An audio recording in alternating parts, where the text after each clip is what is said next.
Hello, everyone. We'll give people a few seconds to pop in to start watching. But welcome to an exciting Cape and Cal actual play here at Green Ronin Publishing. We try to, every so often, do an actual play using members of our Cape and Cal club for the Mutants Mastermind system. Just to give the community a chance to come play with the developers, to put on some interesting stories, and to show how the game works for people out there in YouTube land, and Twitch land, and Facebook land, and sometimes LinkedIn land when Troy's feeling like a madman. Today we are playing a little game called When You're Good to Mama, which is a Starhaven-based little bit of space opera, a little bit of space cowboy style scenario. I'm excited for our outlaws to get their hands on some interesting supplies somewhere beyond the domes of Europa. And Squire has let us know that his game ended early, so it's good to roll. Nice. Excuse me. Nice. Hey, did you know that Starhaven was created on our Patreon, our old Patreon? And this group here is these are members of the Cape and Cal Club. That's our super secret exclusive club that everybody can join. And it's only $8 a month, and you get a lot of cool stuff. The list is expansive, but you get to hang out with folks like Alex and, of course, Steve Kenson and all these folks here as our cast.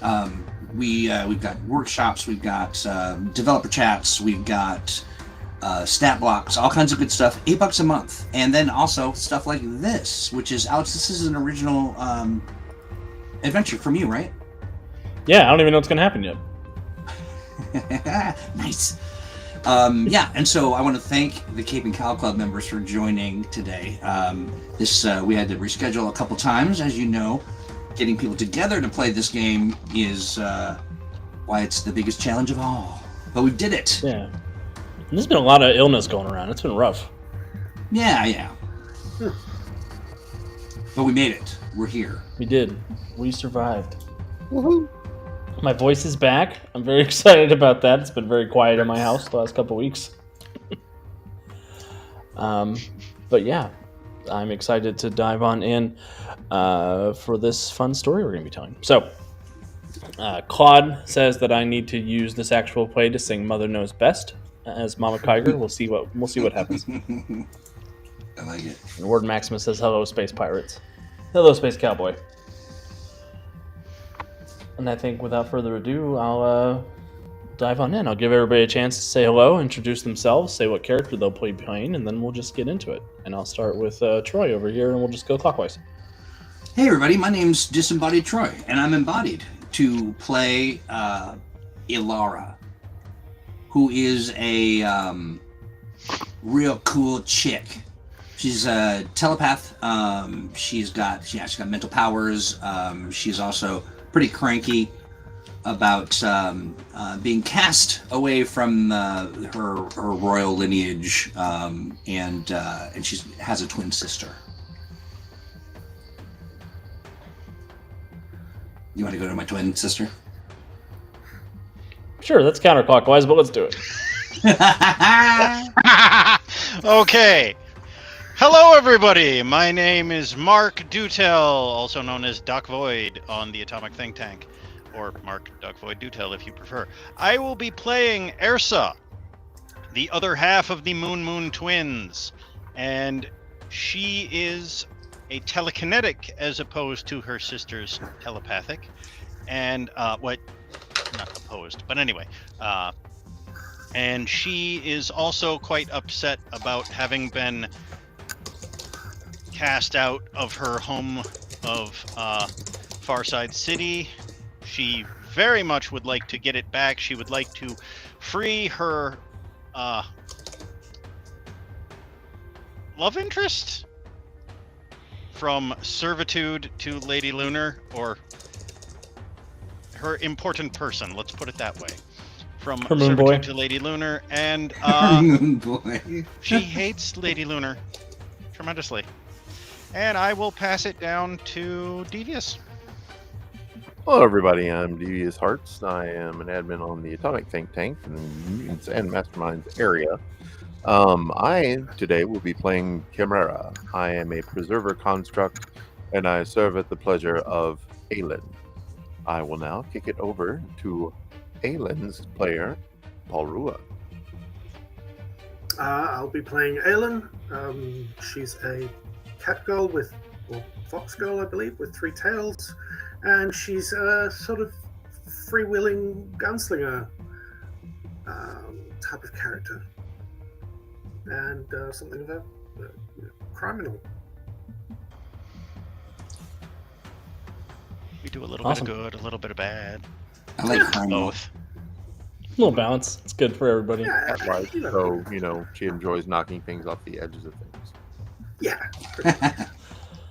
Yeah. And I'm Alex. I'm the line developer for Mutants and Masterminds, and I'll play everybody who's not them. We'll see how that goes. So yeah, welcome in. Bear Wise says, greetings, here to get a feel for the flow of the game. Should be running my own soon. So yeah, please feel free to ask any questions that you have while we're going through, and we will get to them. This is part demo, part exciting reward for our membership, and part brain exercise for me. So we'll see how it goes. It's my first time. Be kind. You picked up. I know who I'm talking to. That's not going to happen. All right, so without further ado, our story begins on a snowy day on Europa, and underneath the sort of scintillating dome of Starhaven. Each of you is a member of the society. You're an alien refugee who has landed on this moon amidst millions of other people trying to make their way in the solar system. We join the Guardians of Haven, this collected group of heroes, aboard their starship, the Marian, which is a sort of cruiser-class spaceship, and it is just a general Wednesday afternoon on Europa. Mark, since it's your first time, I'm going to start with you. Oh, God. What is Ursa up to as we pan down at the beginning of the story aboard the ship? Well, if I don't have any particular task that needs doing, I am probably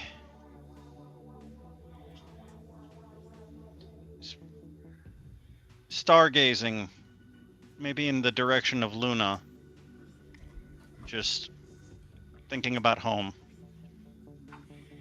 Trying not to let it hurt too much, but just pining for the good old days. Give me a perception check as you're gazing up into the stars. All right, that is gonna be... Come on, where is it? That's an 11.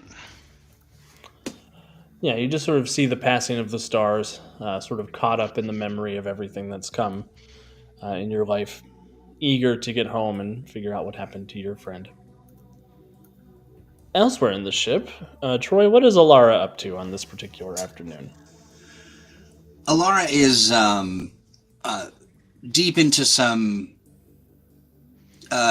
maps of the universe, just kind of digital maps, and intently studying them, and sort of standing arms crossed and looking every once in a while, sort of flipping something out of the way and moving stuff and kind of looking around and being generally tense. Awesome. The ship's AI will ping on. Marian is her name. Mistress Alara, what is it you appear to be looking for? I'm just checking out some of the layout of the particular planets, and it doesn't matter. What can I help you with? It is my job to assist you. I was seeing if you needed anything. Well, Perhaps a hot I beverage? What do you have? I have a particularly wonderful Venusian spice tea. I would like that very much. Thank you. Reminder about your physiology. You can handle high amounts of acid, correct? Yes. Wonderful. Delightful. Please proceed to the hot beverage receptacle. And away I go. I'm presuming it's sort of like a holodeck. You're not holodeck. like a replicator kind of thing. Yeah, there's an alcove and there's a sort of a reinforced cup you could put in there, and it puts out this highly acidic Venus tea.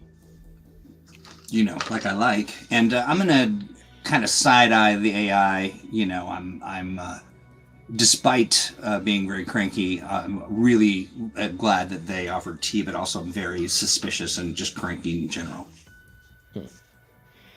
Awesome. Paul, what is Ailnyn up to?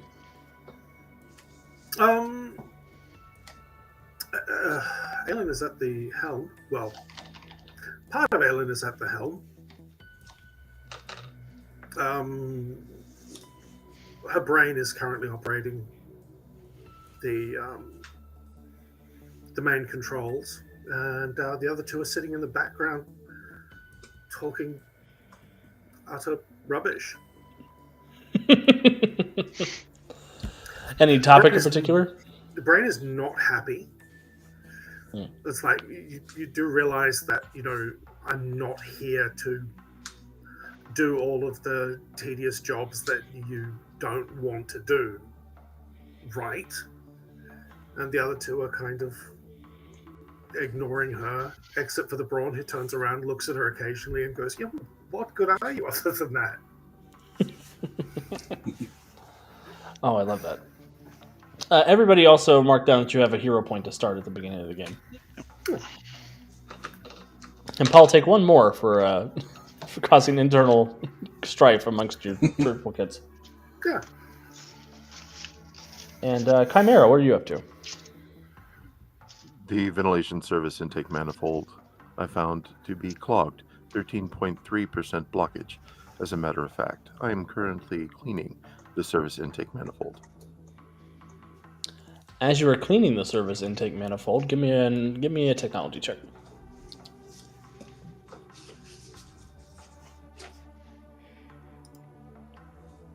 I rolled a 23 total. With a 23, as you're sort of looking through this manifold, you see what looks like maybe a snowball caught in one of the vents. I investigate. As you sort of reach in there, the snowball, you feel almost like static electricity come off of it, and it rolls over, and its eyes open, and its mouth opens, and it looks at you with a razor-sharp fangs. Grab. Give I me a am grab going check. to grab. One moment. Grabbing. Sorry, I'm going to make it a... I'm going to make it because I have fast grab. No, I'm just going to make it a grab check. Sorry. We're grabbing. One moment. Doesn't 21 do the trick? Yes, you do manage to grab a hold of it. Let me roll a strength check to see if it resists. Oh no, my d20. That's some heft to it. That was a load-bearing dice tray. Right, brought to you by North Foundry. Those are heavy dice. Oh, I rolled a natural 1. So you do manage to grab a hold of this thing. You pull it out, and it is about the size of a snowball. It is very furry, and it is squealing in your hand. I will immediately find the airlock. Out it goes. And put it in the airlock. Throw it across the airlock. Close the door. And prepare to blast it out into space. Before doing this, however, I will check with Ailnyn. We seem to have a biological contaminant, mistress. Oh, what? What I've sort of biological contaminant? I've placed it in the airlock. It is a species I do not... Well, actually, I'm going to check with Alex. Alex, do I understand what this species is? Do you have a relevant expertise skill check that you can make? Maybe expertise I only science have or expertise... engineer. You can make an engineer check. This is something that engineers occasionally have to deal with on Starhaven. Oh my god, it's Gremlins, isn't it? Okay. I rolled a 15. With a roll 15, 10. this thing is affectionately referred to as a snow piranha. Its official name is Pirouette. They are strange creatures that survive on Europa. They tend to feed on minerals and electricity wherever they can find it, so they become a real menace in starship vents and things like that. So you're telling me this ship has space herpes? Yes. We have a pirouette. I'm hoping that it is not an infestation. I believe you refer to them as snow piranhas. I will investigate further. Put it on screen. I put it on screen. Shall I blast it? It's in the airlock, just foaming at the mouth and spinning around, shooting these high-speed quills at everything that it can reach inside the airlock. Oh, yeah, that's rather Does my aggressive. character believe in killing these type of things? Do I regard this as a bug, or do I regard this as a sentient creature? Yeah, you probably think of it more like a bug. All right. Shall I kill it, mistress? Yeah, it's best to get it off the ship as quickly as possible. And excellent job going to look for others.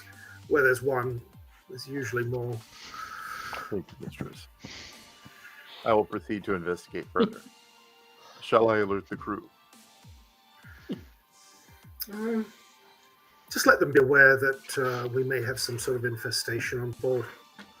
At which point, the Brawn sort of comes up, leans on the shoulder, looks out at Chimera, and goes, "What? You doing a bug hunt? You didn't ask me?" Dang, son. That's all I wanted to know. Gotta get out of here. So she heads off to join Chimera. Elora, Ezra, please respond. Yes. What is it, Chimera? The ship seems to have pirouettes. It's an infestation of a xenobiological life form. I put one up on screen so you can see them. They are in the ventilation vents. I am currently facilitating cleaning those vents out. How many do we have? So far, one. However, where there is one, there may be many. I do a full, by the way, Alex, I have the ship sensors run a full scan, especially the ventilation vents, looking for xenobiological life forms that are not supposed to be here. While Ursa's up, I mean, we're all talking on the same comms. I'm presuming we are seeing each other in some regard, or at least you can hear me. Ursa, where are you? I'm just down in the mess, thinking maybe. Where are you, sister? I'm just leaving. I'm just leaving the office. I'm going to come down and join you. All right. Is there any particular thing that these creatures like to eat? I mean, is there anything I should be looking out for? Is this Minerals. like a tribble with teeth? They like to eat hard metals, electricity, pretty much anything that they can get their little mouths on. Great. Oh! And they shoot spikes. Yes, and they do shoot quills. I have just performed a scan. There are 53,594 of these life forms in the ducts. Ursa, don't leave. I'm coming down there. I'm concerned for my sister. I'm worried that these creatures or something are going to pop out and attack or something. Don't move, sister. Is there a particular right. attack that we know that they're vulnerable to? They don't like to get bathed in liquid nitrogen. Few life forms. But most things don't, to be honest. I was about to say, not many things do. They have a high ferrous content, because what I can do is use technology to magnetize the ventilation shaft to keep them pinned in place until I can get to them and get them out. I'll tell you what. Let's do a challenge sequence to simulate how the crew is going to come together to get rid of these 53,000 infectious creatures. So I'll start with Chimera, since Chimera has a plan to lock them in place. Go ahead and give me a technology check to coordinate the correct magnification or magnetization. All right. I play a magnet guy. I should know that word. 26. That is 2 degrees of success on the challenge. Do you want to tell me a little bit narratively about what happened? Basically, as the creatures are marching up the ventilation shaft, preparing to chow down on the various metals inside, suddenly the system switches on, and they all go flat to the interior of the ventilation shaft, and they're trying to move, but they cannot. Yeah, and the sort of pained, groaning noise of all these creatures echoes throughout the vents like a haunting ghost noise in the ship's ducts. Nice. Ooh, So I can help out with the technology check as well, or that's just spooky. Yeah. awesome. So I rolled an 18, 21, so 23. I've plus 5 technology. That is 1 more degree of success. What are you doing to help narratively? I've got a little as I'm swiftly walking to the mess. I believe you said. I've got a little hand. Galley, I should have said. A little readout, and I'm typing on it, and I'm slowly infusing some of our pipes and all of the things in the wires and all the spaceship stuff with liquid nitrogen, but doing it strategically, because knowing that they eat metal and they may be chewing holes and stuff, and I don't want to vent a bunch of our, which I would presume is very expensive, or at least something we need, liquid nitrogen. I'm not going to vent it out into space. I'm just trying to strategically remove them from key areas. Excellent. And as the liquid sort of seeps its way through the ducts, they sort of get washed into clumps, making them slightly bigger pirouettes as they come almost just like burrs gathering on a shoelace. Got it. Ursa or Ailnyn, who wants to help next? Marian, are they moving these creatures to a more central location? If I can get them in my sight, I should be able to just grab a bunch of them at once, shouldn't I? Alex, does that how the telekinesis works? Is it multiple that checks targets? out, yeah. Okay. Yeah, you can pick up you can pick up weight because there's a lot of them. Yeah. Point of order, though, they have like quills and stuff on them, right? They're like porcupines, essentially, but metal. Yeah, basically. Yep. Fun. But telekinesis, you don't have to touch them with your bare hands, which is nice. Ooh, good bonus. Follow-up question. Sorry, old LARP habit, putting my fist on my head. Follow-up question. Can I use the telekinesis if I'm watching them by video? Do I have to be there to use it? Darth Vader rules apply, so you can choke people through Okay. the internet. Oh, excellent! All right. Then, as soon as I get word that they've been gathered into a central clump, I would like to try and grab them telekinetically and shunt them to an airlock. Awesome. Go ahead and give me a move object check. In this case, because it's for the challenge sequence, you'll use a powers check, so a d20 plus your power rank. Okay, power rank for move object is 11. Okay, I'll use this die after all. That's going to be a 12 on the die plus 11, 23. 23 is another degree of success.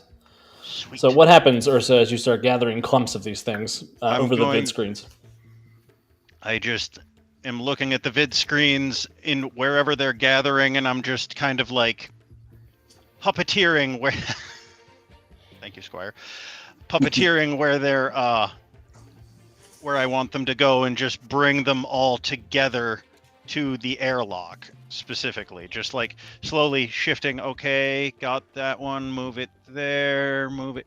So kind of like you know, in Guardians of the Galaxy Volume 3, when Rocket and Yondu are using the screens to track all of the people on the ship, like that. But I'm using my telekinesis to move the clumps together.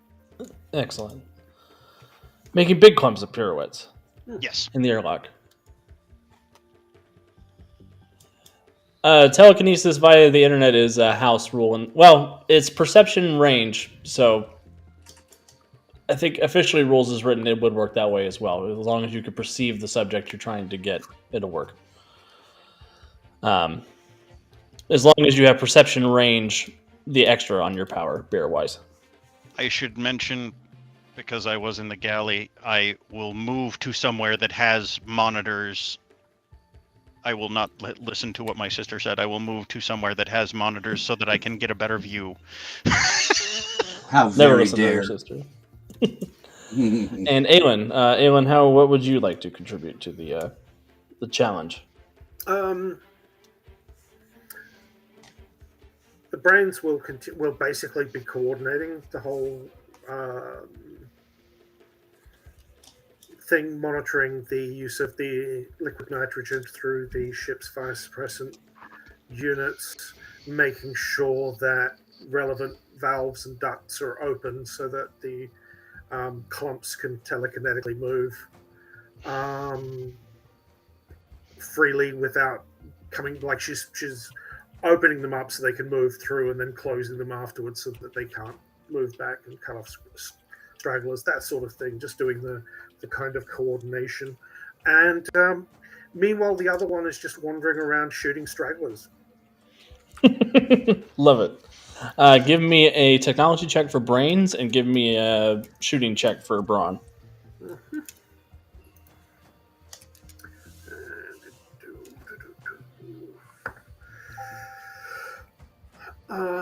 23 for brains and 1 success. That's what's her offense?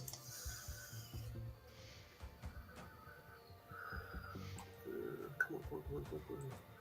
Oh, it's just the standard thing. Come on.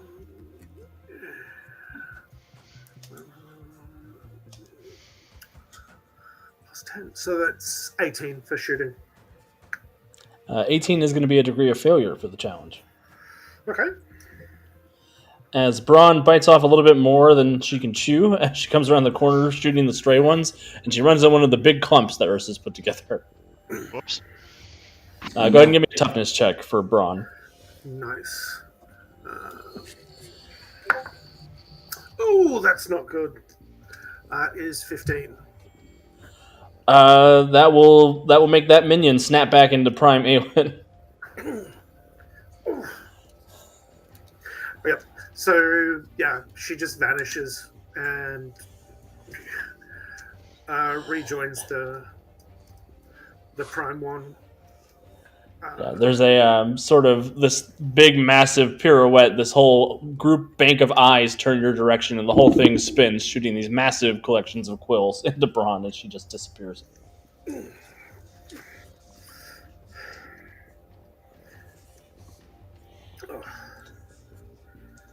But the good news is with the rest of the successes, you guys have successfully purged the ship of these pirouettes.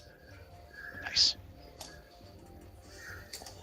Make sure that, like, once they get out there, turn the thrusters towards them. Blah. Yeah. Just to me. Yeah.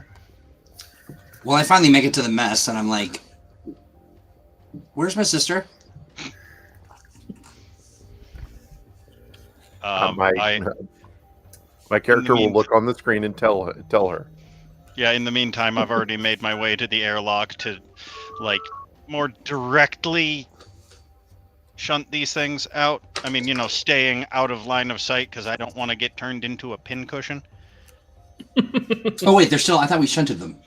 Yeah, okay, all right. Well, if we already shunted them, then I will be at that point. I was in. I don't know if security or is there a security? Sure. I mean, I will there's be a in room I where will be at a monitor station, and I will be making my way back to the galley. Excellent. As you're making your way back to the galley, Ailnyn pilot. Now that these pirouettes are gone, you are starting to receive a bunch of missed calls on the hail deck. Looks like you have 24 missed calls. Oh. That all seem to be from Mama Kaiger, one of your contacts in Starhaven.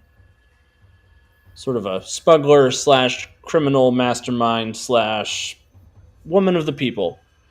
Very much in the same vein as you. I expect you'll want to take this one. And I'll reassemble all three into one and wander over to the communications array. The pilot will basically put everything on autopilot before leaving the helm. Mama Kaiger, my dear, what can I do for you? Yeah, the hologram pops up. You do see Mama Kaiger is this enormous humanoid shark dressed in a flowing red, like showgirl gown, covered in these sort of yellow pustules where you can see little floating humanoid figures all across her back. And she says, Ailnyn, it is mighty good to hear from you after all this time. Where you been keeping yourself? Oh, here and there. Getting about, keeping busy, making a bit of cash, getting by. You? So you're expecting again. You're looking radiant as ever. Oh, you are a flirt there, ain't you? My good girl. I've been keeping busy just the way that you know I always am. But I find myself in need of your and your crew's services if you're around. Well, we're just wrapping up something now, so I guess I can drop in, catch up. That would be mighty fine. Head on down to the draft snarl and meet me at the direct port. I'll have a couple of nice things put on ice for y'all. Delightful. Mama Kaiger is like a foghorn leghorn. I love it. I'm going to be checking all the most vital systems in order, like, of importance to see if any of them were damaged by the pirouettes. Life support systems first, propulsion system, power generation, structural integrity, navigation, communication systems. I'm guessing they probably damaged the communication system since we got all the messages like all of a sudden once they were gone. Would that be right? Or were they just causing interference? They were just causing interference. It was sort of like a comm jam. All right. But your diagnostic shows that the ship, other than some superficial damage to the internal systems from the biting and the gnawing, it's going to be all right. You'll have time to do a tune-up after everything's over. Okay. Bear mentions that they have a gunslinger in their group with range perception, laughing at the idea of a 357 shooting through a monitor. Yeah, that's the... you got to use a little bit of GM discretion with perception range attacks.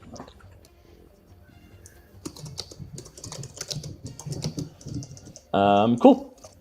So you head on down to the draft snarl, passing through the dome into sort of the far reaches of Starhaven, where sort of near the starport they keep a big stack of the original refugee camp, but they've had a little hard time moving people out of this section into the city proper because they seem to like the twisting labyrinth of alleys and dark places to hide as you come down to the hive of villainy.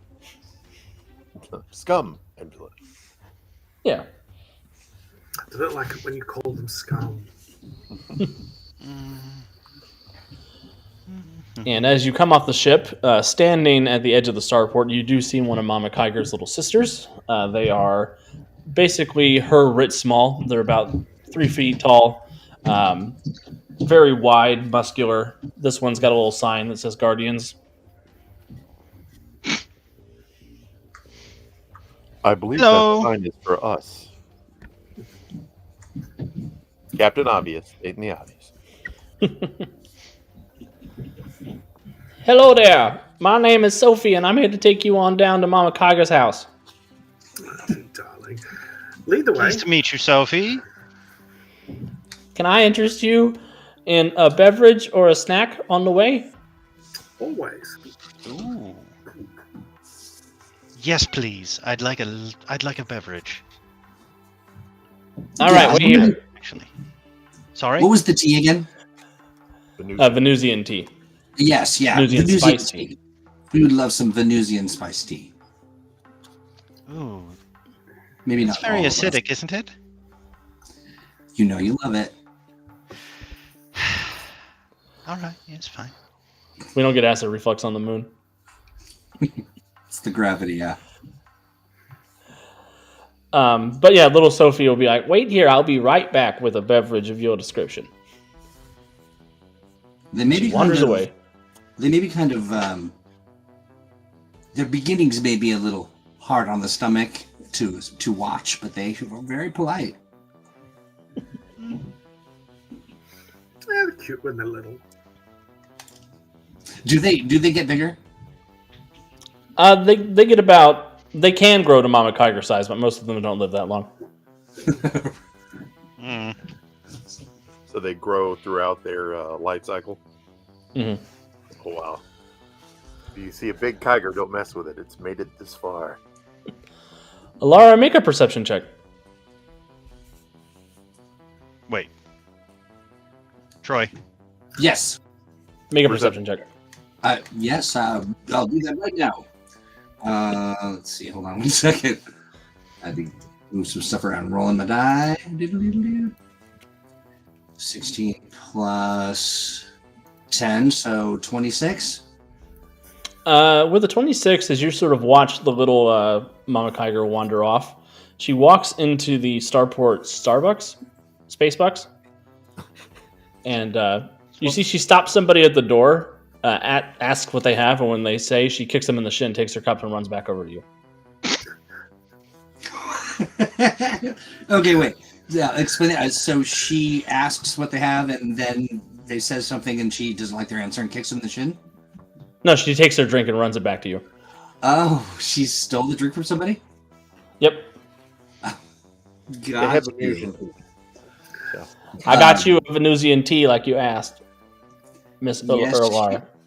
Yes, you did. Well, thank you so much. I'm not going to say anything because I'm a guest here. And I'm presuming Mama Kaiger in her Kaigerettes, her sisters, this is just sort of standard business. So I'm going to thank her profusely. And she seems very proud of herself. She's very chuffed. She puffs up a little bit. There's a little bit of a neck bulge that comes out, and she starts leading you guys on down. If I taste like tea, does it taste like tea? Is it Venusian tea? Yeah, it is. Decaf, though. This tea is fantastic. Thank you so much. So this is a kind of a rowdy place, correct? Oh, yeah. Yep. As I note that sometimes large size will frighten people into inaction if they have any ideas. I will grow 2 sizes up to where I have strength 8. Not my max size, but big enough basically where people will know, oh, large, should not mess with. Oh, Calvin's here. Yeah, Calvin. Sophie's her name in the Starhaven book. I forgot that when she showed up. She's Mama Kaiger's best little Kaiger. Nice. She's such an adorable little terrorist. And when she sees how big Chimera gets, her little flap puffs out again. That was a big boy. She likes you. Why did she call me boy? It's split wheel. Oh. Very I well. really couldn't begin to guess. Shall we? And I motion towards the direction we were going. Yep, and Sophie will sort of happily waddle off, leading you guys on the way. And again, this is a rowdy spaceport. She takes you down through a number of different alleys and side passages until you get to this nightclub-looking place. It's got a big green neon sign calling it the direct port. And Sophie will walk you up to two little other Mama Kaigers who are there. They see you two coming and they nod and they open the door. Sophie will lead you in to this very exciting cantina. There is a band playing that has a couple of robots and a couple of aliens. There's a lot of people in the dark corners and recesses of this room seeming to make deals. And on a palanquin at the end of the room, you see Mama Kaiger sort of laid out on a chaise lounge. She's got a couple of little creatures that she's eating. Tempo, good to see you. I think we're doing well so far. Yeah, we're doing all right. And all manner of bounty hunters and robots and scum sort of look your guys' way when you come in. I scan the Quince's crowd. Freeport 2099. I scan the crowd, assessing threat level. Basically, just looking out for Ailnyn. Yeah, Chimera, you get the impression that there are a lot of dangerous people here, but they are not in a dangerous state yet. Yeah. Understood. More agitated curiosity.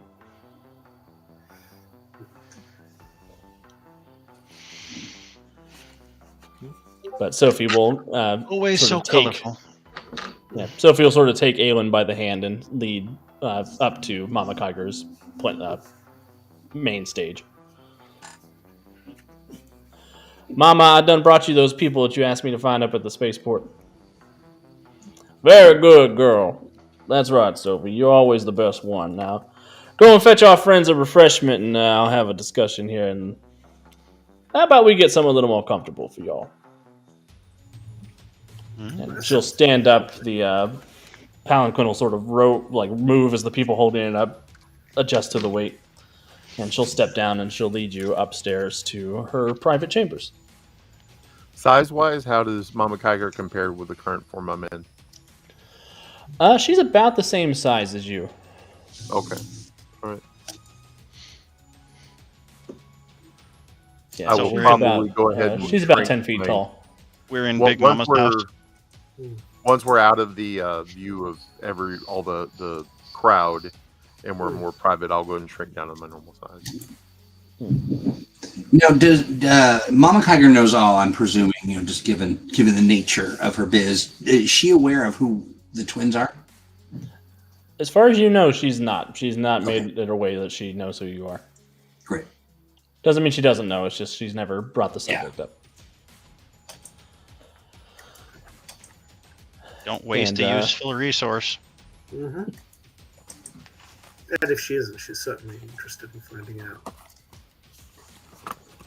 Yeah, and we're probably pretty interested in keeping her cover,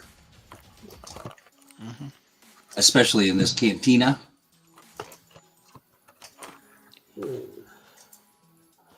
Well, I'm mighty delighted that y'all were able to come up here on such quick notice. I've run into a business opportunity that I believe the two of us could benefit from immensely. That sounds delightful. Ooh. As y'all know, the Earthlings, whatever they call themselves, AEGIS, they're tasked with providing supplies for the people of Starhaven while we're just getting on our feet up here.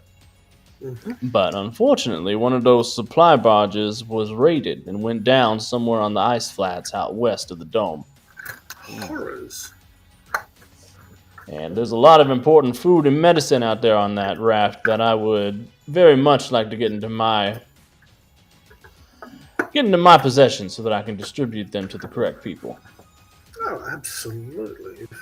These people can't be trusted to keep an eye on their own goods, then someone should have to. I mean, how can they? They only got 2 eyes and that squishy little pink brain. Humans. Bless their hearts. I don't have a task force capable of getting outside the dome at this time, but I know that you all are easily able to slip in and out. So Always. I would like to supply you with the intelligence and the logistical network to distribute these supplies in exchange for you recovering them for me. That sounds tremendously agreeable. And of course, you'd get first pick of anything in the wreckage that might be valuable. Mama is most generous.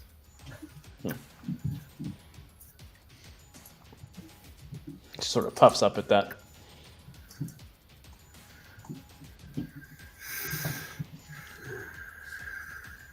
She'll send over the manifest for the shipment to Chimera's datapad, and she'll send over access codes for the vessel that went down.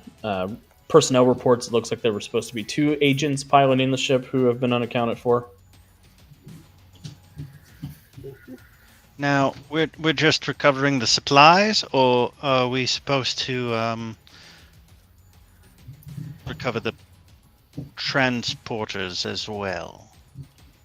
Well, I mean, if they survived out there, you might as well bring them on home. But you know how humans is. They ain't so good at the freezing cold or the no breathing or the high pressure. I know. That's all very fair, yes. If you bring in some human popsicles, I probably know some people who could offload that. I hear that's a delicacy on Dantar. Yeah, never could quite get myself around that, but no accounting for taste, I guess. To each their own. Raven Fox says Mama Kaiger says she'll never go hungry again.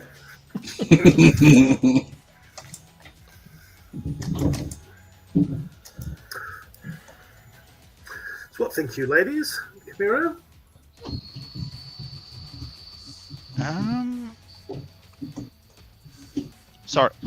Sorry, what was that? So what think you, ladies? Chimera? I mean, it sounds simple enough. You know, as much as anything is on Europa. Yeah. And besides, recovering medical supplies. It's a mission of mercy. How could we? Absolutely. Absolutely.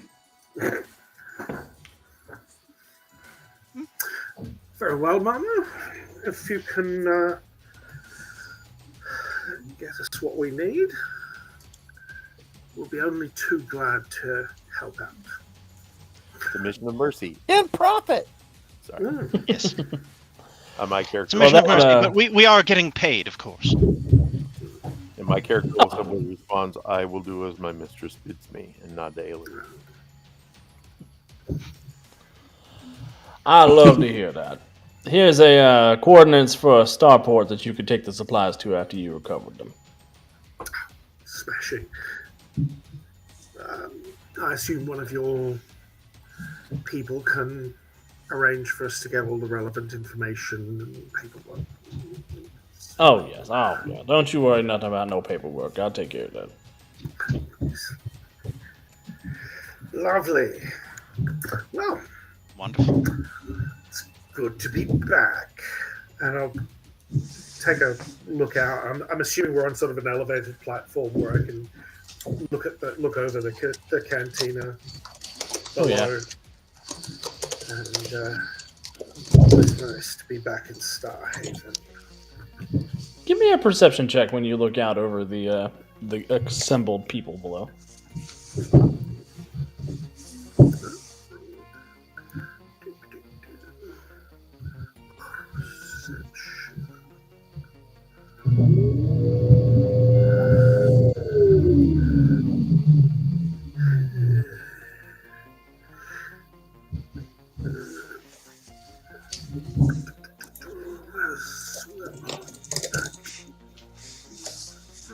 Oh, there you are. Excellent.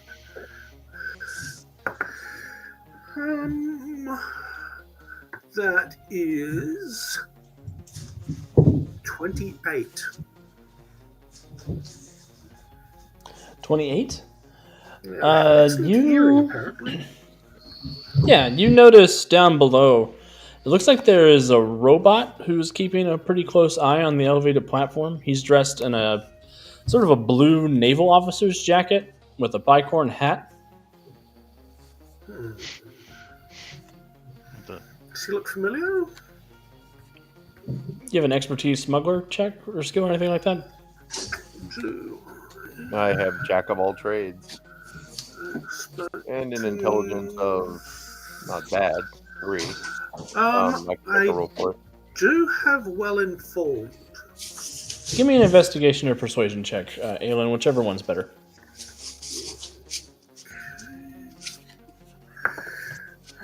28. You're reasonably sure that's one of Captain Kraken's robo-pirates. No. Captain Kraken is a squid-headed pirate captain Yep. who tends to terrorize the solar system, and he uses an all-robot crew of sea shanty singing robots. I was going to say, they sing, if I recall. I remember that. I do too. Was that one of your? I can't remember. That was an actual play we did, right? Yeah, that was the first actual play I did on Green Running. That's what I thought. Yeah. Callbacks, we got lore now. Mm-hmm. But he sort of marks you, Ailyn, as you're sort of looking out. You think he's observing you probably a little too closely for your taste. Give him a smile and a wave. And wander back. Can I read He stands up and he Ailyn's hobbles away. He stands up and he hobbles away with a peg leg. A robot with a peg leg. hard life? Amazing. But Alara, you are able to read Ailyn's mind. You guys have a psychic link, so you can communicate psychically as well. Nice. So I'll just ask, is everything okay? You seem pretty friendly with our... was that a robot? One of Captain Kraken's men. He's probably sniffing after the job. Captain Kraken. Yeah. I'm not sure if I'm familiar, but sounds problematic. Yes, there's a calamari-crusted corsair. He's eccentric but dangerous. Well, I suppose we better keep our eyes open and anticipate some trouble from this squid. Yeah. He'll probably be wanting to get his tentacles into the deal. I think it's only fair Oh, you're to so great. give him a nip. I'm going to give everybody one extra hero point for role playing, and so far. Nice. Excellent. Right. Oh, that's delightful. All right. Well, if the meeting is done, is there anything else anybody wants to ask while we're here? Everybody go before we leave. I don't want to turn this spaceship around. No toilet? What is this, Star Trek? Okay, so I'm gonna do a little, whatever you do, a diplomatic maneuver towards Mama Kaiger, and step away. She's probably a big fan of a good curtsy or a bow. All right, a bow and a flourish, kind of, yeah. Mm-hmm. I'm gonna do kind of a wave and then a little. Oh yeah, and a little curtsy and lovely seeing you again, Mama Kaiger. I'll do a little telepathic burst of gratitude and fealty, and off I go with the group. That sort of mental energy washes over Mama Kaiger, and she sort of shudders a little bit and seems to enjoy it. Nice. Is there any other business going on? Any other? In this canteen, I'll be highly aware that we're amongst a bunch of scoundrels, and I'm wondering if I can get a sense of if there's any danger or pending danger. Give me a mind reading check. That'll be a d20 plus your mind reading ranks, which I think is 11, but don't quote me on that. DC 15, mind reading 5. So it's 5. Okay. D20. Yeah, and then sorry, I was going to read something else here. I have something which I believe is like a precognition. Sorry, I'm just kind of digging into this a little bit now, but is that right? Let me see here. I'll go look too. I don't know. Doing it live. Been a long time since I've seen these character sheets. That's fair. Mind crush, yes. Yeah, she's Crunch! very good at crushing minds. The mind crunch. I don't see a precognition or anything on here.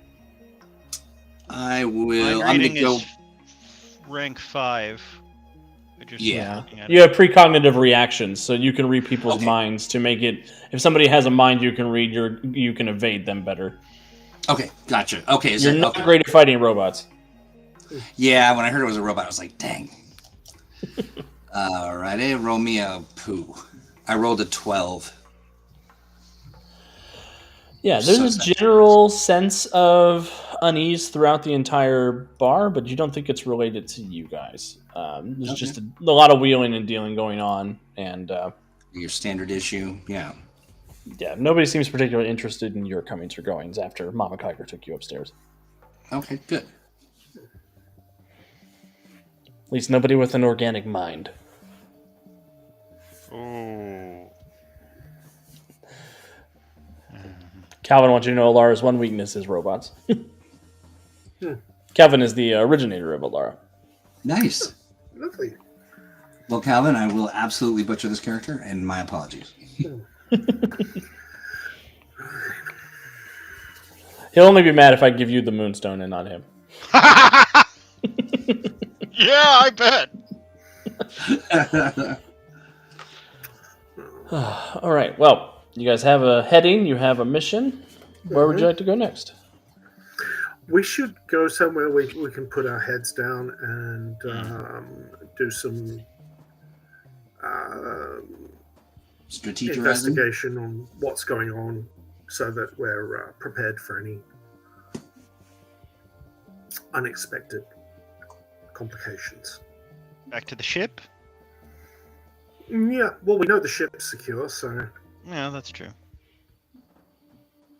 Or we can find some place that actually serves good coffee. Ooh. There's that Starbucks where Sophie robbed that lady. Well, good tea? Starbase. We're in Earth Prime. I do love a It's tea. Starbase. Starbase, yeah.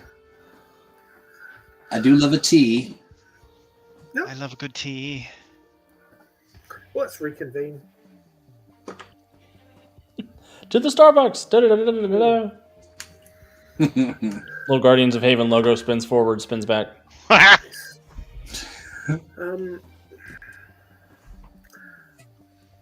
so what are Wow, people's damn thoughts swag. on the mission?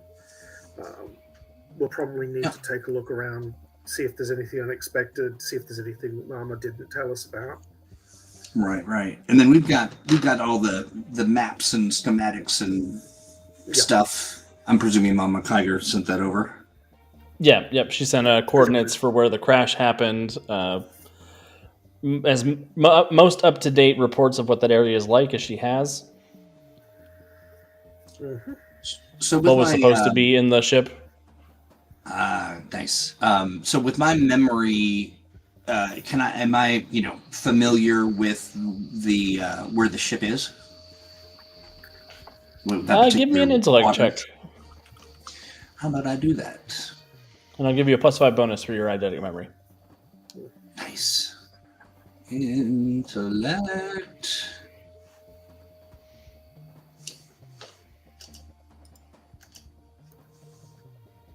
$14 I rolled, and I have intellect 4.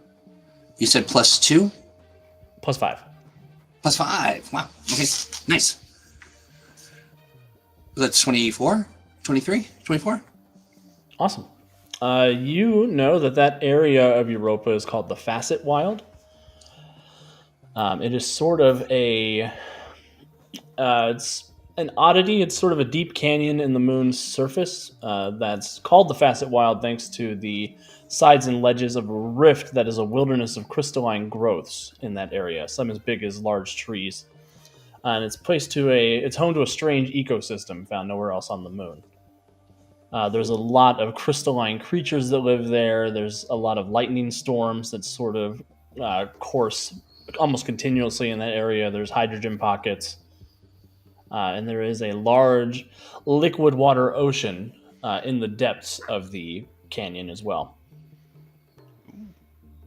All right. Well, I'm relaying this information to the team in case it shakes loose any sort of concerns or strategy. How familiar am I with the crystalline entities? And is there anything in the sea that is not crystalline that I would know about? Not that you're aware of, but you do have a unique insight onto the ecosystem in the area. The sort of larger gems emit this electricity, and you've noticed there's similarities between the electricity arcing between these crystal growths and the synapses of a brain, which leads you and some other people to think that maybe this canyon is a living, thinking being of some kind. Interesting. And so I'll explain that and say I'm fascinated because if this is the brain, if it is a living being, I'm wondering what impact telepathy and powers of that nature would have here. But something I just share that as something to be concerned about.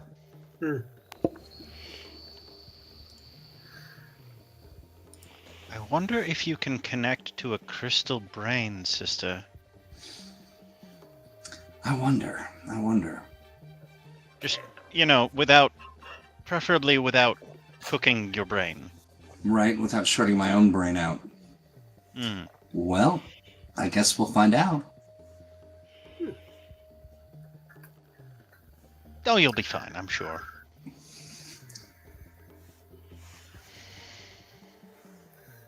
Let's see. So, crystalline entities. Giant being. Hmm. The crystalline sarlacc. Was a fun combination. What was that? Lightning and hydrogen, which is always a fun combination. Yeah, seems problematic. Well, how close will we be able to get this ship? Is this going to be a ship thing, or is this going to be a on foot thing, or is this going to be some sort of all-terrain vehicle thing? I don't fancy our chances going on foot. That seems a bit dodgy at best. I mean, we may have to go on foot for part of the way, but... Yep. Maybe do we have an all-terrain vehicle as part of our ship complement, or is there a... You do not have one as part of your ship complement, but there are some around Starhaven if you want to try to rent one or steal one. Or I'm just thinking in terms of what the best way to approach the region would be.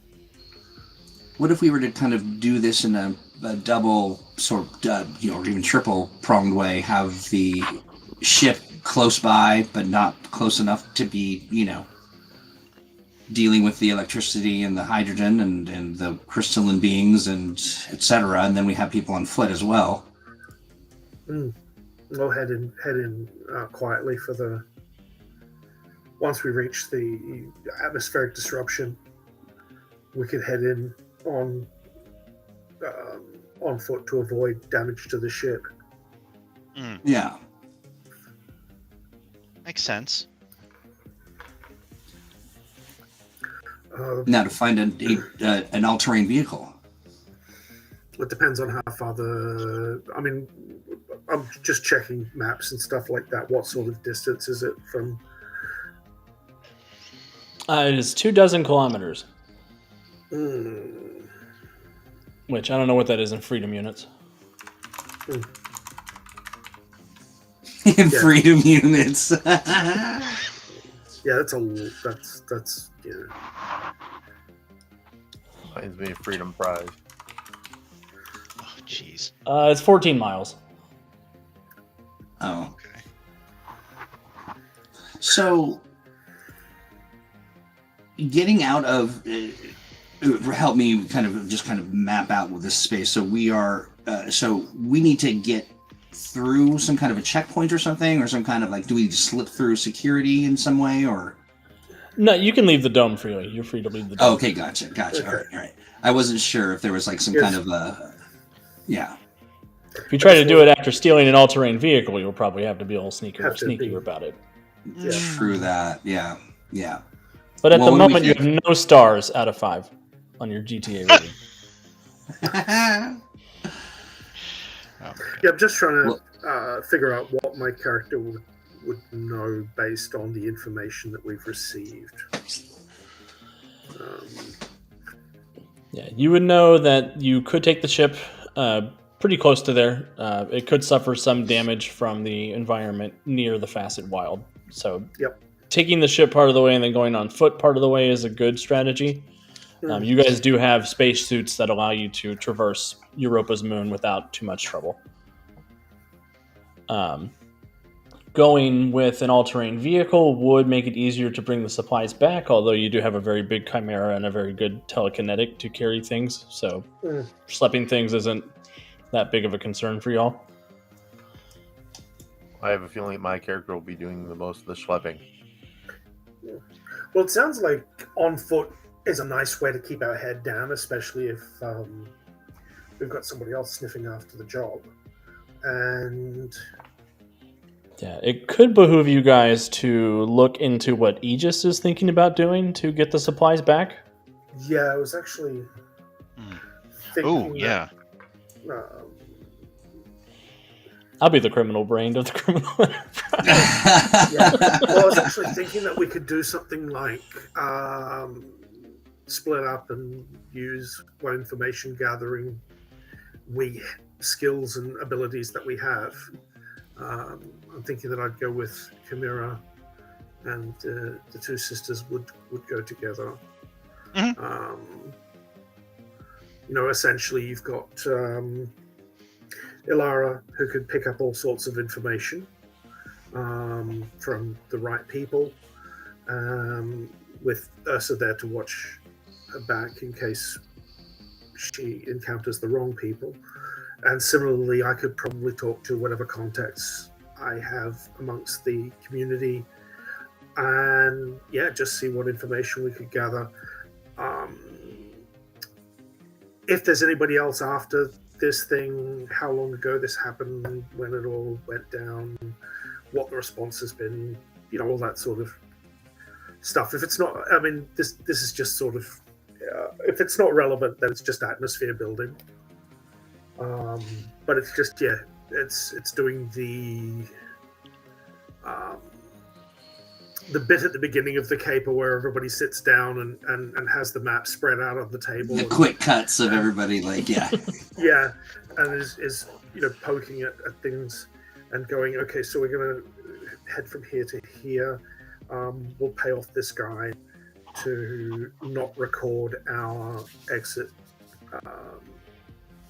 until tomorrow, so that if Captain Kraken goes by the docks and sort of goes, when did this ship leave? Oh, I don't have a record of that.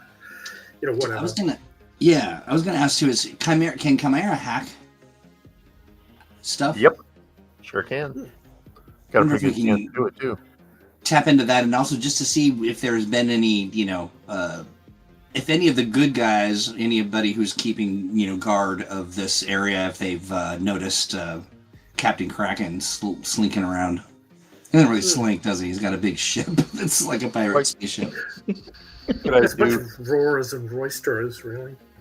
Yeah. Could I basically hack the, for lack of a better term, air traffic control computer as well to see the comings and goings of his ships, or would I have to? Yeah, have other definitely. launch? All right.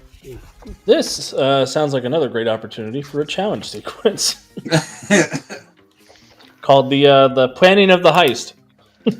Yep. I do love it. So Let me know what's rolling with. go ahead and give me a technology check, Chimera.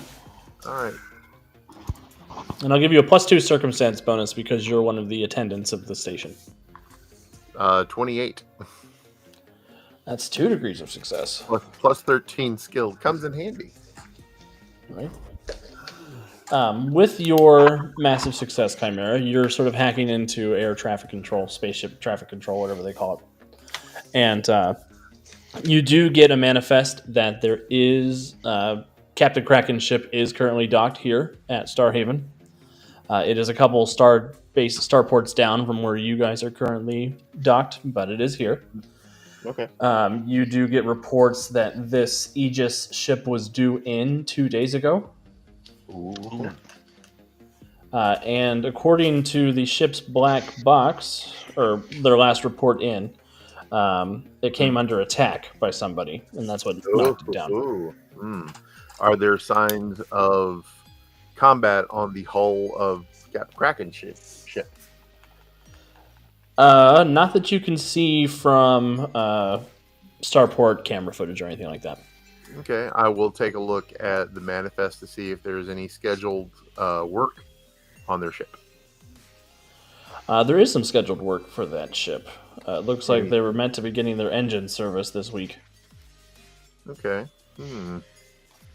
I will inform Ailnyn of this.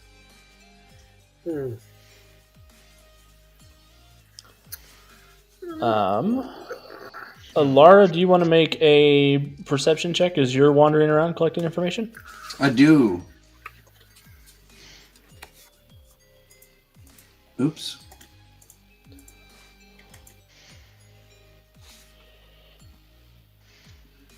I have rolled a 7, so I got a total of 14.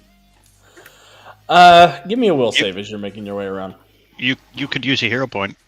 I was thinking about You could using use a hero point. You Yeah, got 2 of them, yeah. yeah. And so the rules then on using a hero point for a reroll.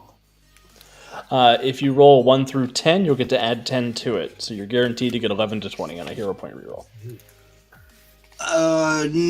Okay, so if I roll a... Okay, got you. Well, I rolled again and I got an 18. Okay. Nice. Plus your perception? My perception is 10, so 29. 28, but that is still 2 degrees of Oh, 20, success. yes, sorry. The Of course. I'm math. not as good at math as Steve is, but occasionally I'll get it right. I can do math, mate. I am not a mather. No mathematology here. So with your 2 degrees of success, Alara, as you're sort of wandering around listening in, you get a couple of key points of information. You know that AEGIS is assembling a team to go out and try to recover the supplies because the supplies are needed specifically for the draft snarl. There seems to be an impending food shortage that this is meant to alleviate. But if they don't recover these supplies, it could lead to some civil strife in the area. You also pick up that there is a delegation from Farside City that is offering to send along a couple of enforcers to assist in the recovery of the supplies at the behest of Lady Luna herself. Damn it. Well, I'm going to relay this to the team, and I'm going to... because I'm with my sister, right? Are you with me? Yeah. Oh, yeah, I'm with you. Like this. Yeah, because I'm going to say... Yes, I'm absolutely with you. Yeah, I'm just going to kind of look at you when I talk about Lady Luna, presuming that nobody on the ship knows our identity. Is that true? Or do they know? That's true. No, your crewmates know your identity. Oh, they do? Okay, good. All right, great. Yeah. Good. I like it that way. Well, yeah, then I'll recount this with an emphasis on the fact that Lady Lunar is sending her, some meddlers to come, and that is very problematic for us. I feel like that would be problematic for anybody. For everybody, I should say, because if she's sending lunars, it's... Let me rephrase that. If she's sending Outsiders? flunkies, wouldn't she be... She's either trying to get in goodwill so she can pull some strings, or she'll take all of the stuff for herself as a bargaining chip. Or she'll kill us. Well, I mean, I'm saying if we weren't going, there would be problems. But Yeah, we are going, so the problems are amplified. Manifold. Yeah. Sister, I feel like this is a ploy. She's looking for us, and here's as good a place as any to find us. Yeah, that's true. She's always... It's not just... I mean, it's us, but also I feel like she's always looking for more, you know? Absolutely, yeah. Someday I hope to give her more. Me too, sister. Me too. I'd love to give her a piece of my mind. Not literally, obviously. That would be No, very I bad. get it. I get it. That was funny. I liked it. That's more Alara's move. You want to give her a piece of her own mind. Yes! Right. I'd like So, yeah. You give her a piece of your mind, and I'll give her a piece of her own mind. How's that sound? Yes. Yes, I love it. Pull it out right through her nose. We've done it. We've done it, sister. She's quaking in her boots, no doubt. Or will be. I hope so. I don't know why I'm getting Hocus Pocus energy from Sistor. Me too. I am too. A little different, I'm imagining, but... Yeah. Sister! I just remember Calvin. I'm up. I don't know if you're still in the chat, Calvin, but I feel like I remember Calvin and Kat often calling each other sister. Mm-hmm. And Yeah, that's that was- where I picked it up. Oh, good news. Cool. Good time. Ursa, how do you want to contribute to the heist plan? Oh, me? You wanna- Okay, so we've got information on Captain Kraken. We've got information on Lady Lunar and her flunkies and the Aegis folks who are heading out. What can I do? I mean, You have a moment. I have a question. go for it. No. I don't want to interrupt your. No, I'm just... Essentially, what I wanted to do is check the manifest and see if Captain Kraken's ship had more tonnage coming in than they're supposed to have. In other words, did they pick something up out there?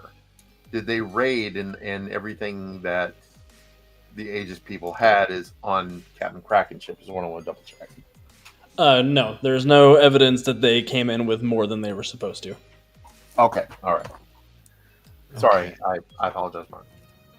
Yep, yours. Then, I mean, what can I do? I would like to... Well, I'm You could try good to with... sabotage the Aegis expedition. I would like to do that through a bit of social manipulation. I am going to convince some local hoods that it might be in their best interest to, like, isn't Egypt... Who are these Earthlings? What do they think they're doing? They're just nothing but trouble. They're always telling us what to do. They're trying to make us live their way. And all of this, and... They can't even Don't you, survive in think, space. don't you think enough is enough? Don't you think somebody should just, I don't know, Teach them a lesson.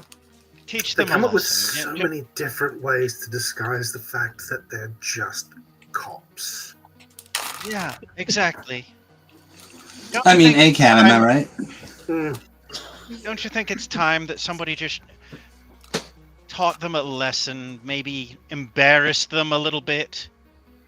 Ahab, that all the humans rest are of- bastards. Ahab. The rest of Starhaven could see that they're falling down on the job?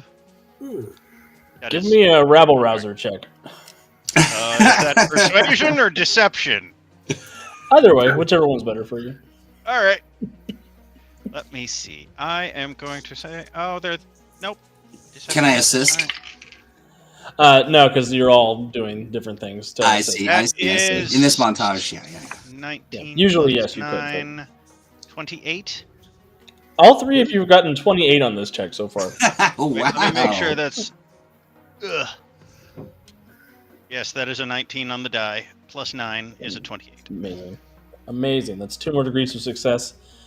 You have caused some trouble for the Aegis people trying to leave. Thank you, Calvin, for reminding, or for that confirmation. I appreciate that. We're trying to get these food supplies to avoid civil unrest. Civil unrest! 6 of one, half a dozen of the other. I'd like to point out I didn't go for like civil unrest. Sorry, what did you say, Davis? I said I'd like to point out if the food was here, we wouldn't have to cause civil unrest. So That's true. food would have solved it right there. You do realize, of course, fair, that a bit of civil unrest does raise the value of the food. I wasn't going for like big time movers and shakers. I was just going for little punks who like to do graffiti and egg buildings and pranks and stuff like that. The old pranktivist. I like it. Yes, exactly. Versus the Starhaven Banksy.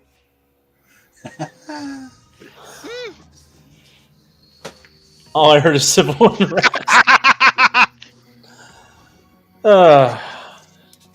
You know what? I'm here for it. Organize your communities. Paul, what would you like to do to bring us in? I'm gonna go and ask some.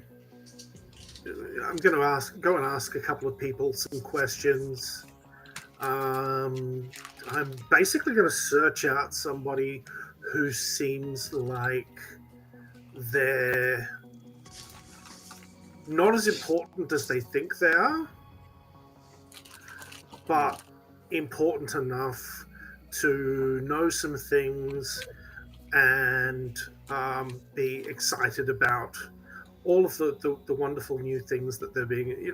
That sort of thing where somebody gets invited to be part of a job and goes, oh, I'm getting involved with the recovery attempt for this thing, and this is very exciting. And it's I'm thinking like sort of businessman who signed like a lucrative new contract and just can't help celebrate a bit more than they should, despite the fact that they probably should be keeping it under their hat. Give me an investigation check to track somebody down like that. Cool. And my plan is to ply them with alcohol and use my Feminine wild? Yeah. To Nice. get them drunk and make them spill some information that they probably shouldn't. I'm going to spend a hero point to re-roll that 4. Ooh, yeah, Please that's not do. good. Our plan was going so well. Okay, a 10 on a reroll is still a 10, or is it a 20? It becomes a 20. Okay, so Nice. that is 22. What? 22. You only have plus 2 investigate? What's your expertise smuggler skill?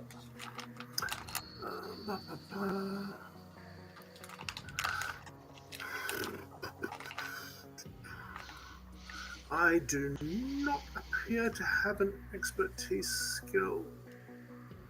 That doesn't sound right. Oh, Brains does. Starhaven Underground. Oh, yeah. What's So, that yeah. bonus? That is so 20 32.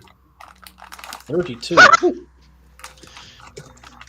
It takes some getting used to when you've been playing other games for so long that you don't usually get into the 30s. So it's always a little shock for me. Yeah. Superheroes, man. I know! It's so cool! freaking Freedom League Dark that's always like, I got a 42, I got a 45. Here's a critical hit. Roll a 45 toughness check, Alex. Jerks. Awesome. So that is 3 degrees of success. You have found the perfect rube to steal information from. He is a delightful sap. Yeah, tell me a little bit about this person that you found. He's essentially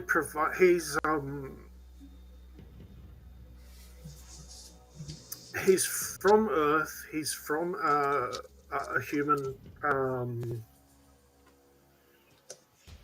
human company that provides like specialized equipment for heavy industry and construction and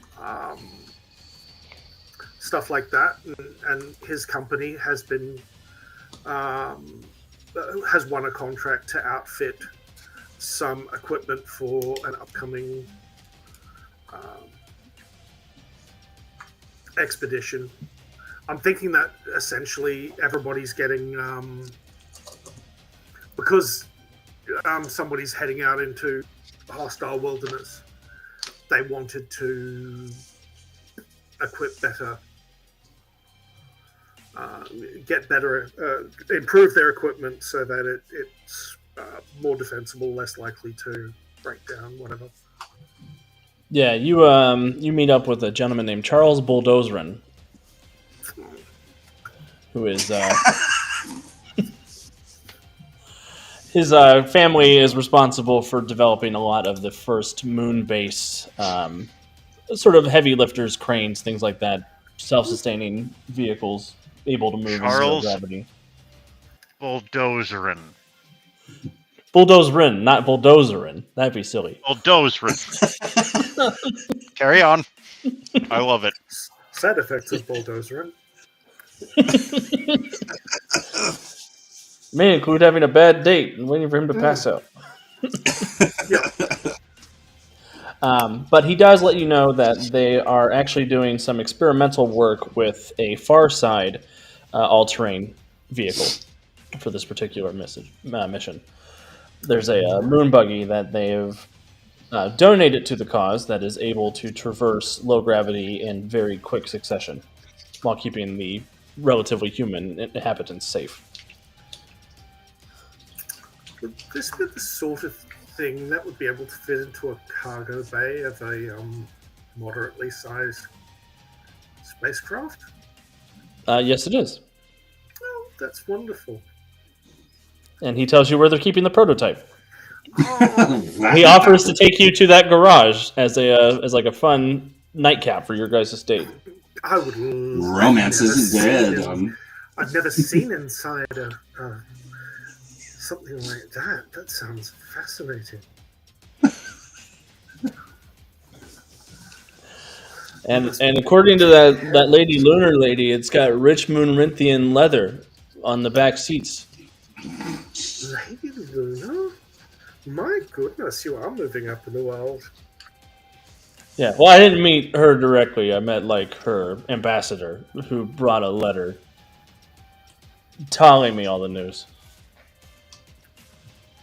An ambassador? God, meeting all sorts of people. It kind of makes me an ambassador of Earth, and I would like to open an embassy in your planetary capital. Well, I'm sure something could be arranged. Amazing. That's the most unsexy line I've ever heard. I'm just saying, you guys have Star Wars in space, right? I like Star Wars. Have you ever heard of aggressive negotiations? Because, grr. Star Wars happens in space. In my head, there's just a voice going, I will give him aggressive negotiations. What, man? My character could come and rock block this guy right now. Rock or we block. might have I'm sure we might have like some code that's been worked out before. Whenever you want me to come up and do Oh, something. no, I'm just gonna drug him. I'm just gonna drug him. I'm just gonna With your drug 3 him degrees and of success, you don't even need to do that. He opens Yeah. the cargo bay, takes you to the moon buggy, and just passes out. It's like, does this thing taste like Rohypnol to you? Does it? Awesome. Aggressive negotiations. the Wookiee win. Oh, that sounds exciting. Why don't you tell me all about this Star Wars of yours on the way to the moon buggy?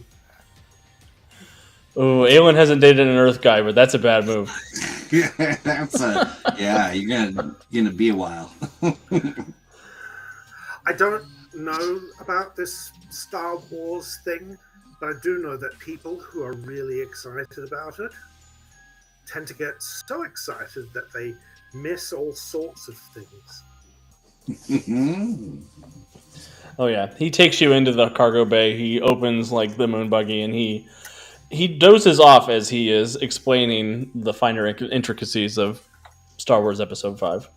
If you can, if you want to wake him up, you can go like, "Isn't that the one where Spock takes on the Daleks?"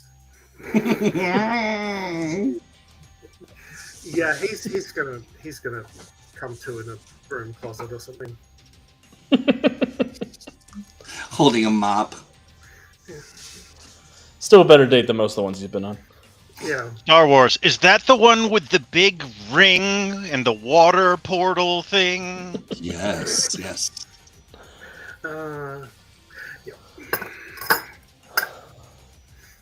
All right. Well, so you have a moon buggy. You're able to steal it and smuggle it aboard the Marian, no problem.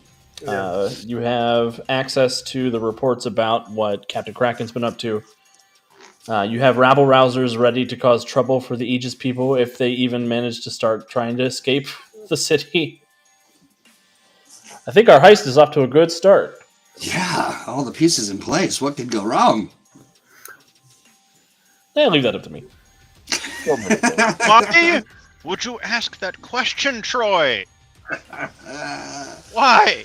Because I'm Actually, a given- glutton. What could go wrong with our plans? His name is Alex. Given the level of Yeah. success, and we found out that Chimera is a hacker, is there any chance that Mr. Bulldozerin was carrying some sort of communications device that we could perhaps find out a bit more about what he knows? I wouldn't mind getting a lead on this diplomat. Yeah, I'll say that is a possibility for a hero point. That could be a use of the edit the scene use for a hero point. Absolutely. I just, if we can get any information on I mean, the name of the diplomat might mean something to the sisters, and it might give them a bit more of a lead on what Lady Luna's up to. Plus, anything to get close to Moonrinthian leather. We love Moonrinthian leather. Corinthian leather. It's rich. Oh shoot, what's that guy's name? Welcome to Fantasy Island, Ricardo Montalban. Yes. So with the use of a hero point, you don't have to roll anything. You just have access to this resource. You're able to get a hold of the name of the ambassador. His name is General Acosta. Acasta. He is a fairly high-ranking general in the Far Side military and one of Lady Luna's closest confidants. He tends to represent her in other systems, so that she never has to leave her lunar throne. Generally, when he shows up, he is speaking with her voice. It is to be assumed. And usually, if he's not at the head of an army, he is at least accompanied by a few dozen highly trained commandos. Ooh. Comundos, even.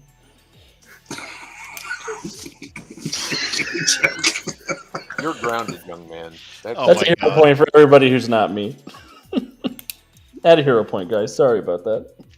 No, I love it. I'll still take the hero point, but yeah. Yeah, me too. Yeah, me too. But yeah, you choked me on that one. That was a good one. Now I'm waiting for chat to catch up with that. That's right. She's always on the throne. Oh. Yeah. Yeah. That's true. I didn't think. Cheers to you, Maximus. Indeed. So yeah, I will let everybody know that we should probably get going really quickly because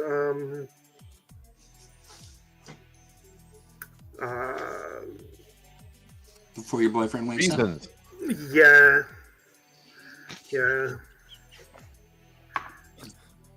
Oh God. no, Calvin's watching. Gonna make note of the mundos for next episode. Nice. Canon.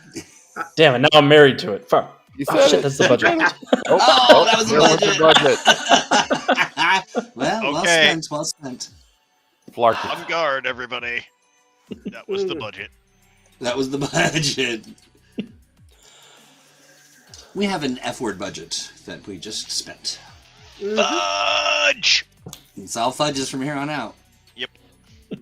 Shucky darn. Thanks, Fudges Alex. and No, that fruits. was actually really good. It was good. Fiddlesticks. I don't feel like it was wasted. No, Yeah, if we were not at going all. to spend the budget on anything, it should be commandos. It's kind of the GM's prerogative. It's the budget anyway, Yeah. so yeah, it's all There, good. there needs to be some repercussions for that.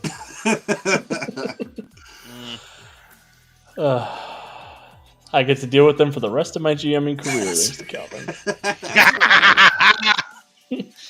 All right, so Good. you have a plan, you have supplies, you have a goal. Sounds like it's time to blast off in the ship and go save the day. Yeah. Like Or Team at least save Guardian the is blasting supplies. off again. In a cool new moon buggy. Are we in a spot where we can take a quick fiver? Yeah, I was thinking this is probably a good point to go ahead and take a quick break as we depart the dome of Starhaven and head off into the frozen waste, looking for a crashed ship, lots of supplies, and maybe some civil unrest. Woohoo! Yes. Civil unrest, yay! That's Delightful. my name. Alrighty. Well, so we'll be back in 5. Yes, everyone? Yes. Okay, That great. sounds excellent. We'll be right back.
Hello, everyone. Thank you for bearing with us for our break.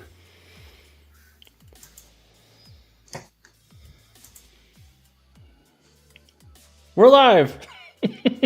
Woohoo! You've rescued me from my brie. I was about to eat a whole brie cheese wheel. Triple cream brie, no less. It's very There's nothing wrong good. with eating a whole cheese wheel. This is America. Smoke them while you got them. True, yeah, right. Gather your cheese buds while ye may. We three Cheese cheesy curds, Orientar. What a friend we have in cheeses. Mm-hmm. Yeah, thank you for bearing with us, everybody, while we ran off to tend to things. I had to get a hoodie because it's cold in my house today. But I have a Mutants and Masterminds hoodie, which you can get at the Green Ronin store. You sure can. I like that. It's very warm. You can also pick you up some very warm, Daedalus boxer briefs. I'd show you those, but that's not this kind of stream. Do they have Bowman boxer briefs? Because I know a certain Claude who might want those. We're working on it for sure. Well, unfortunately, we'll only be able to get them in a different kind of undergarment.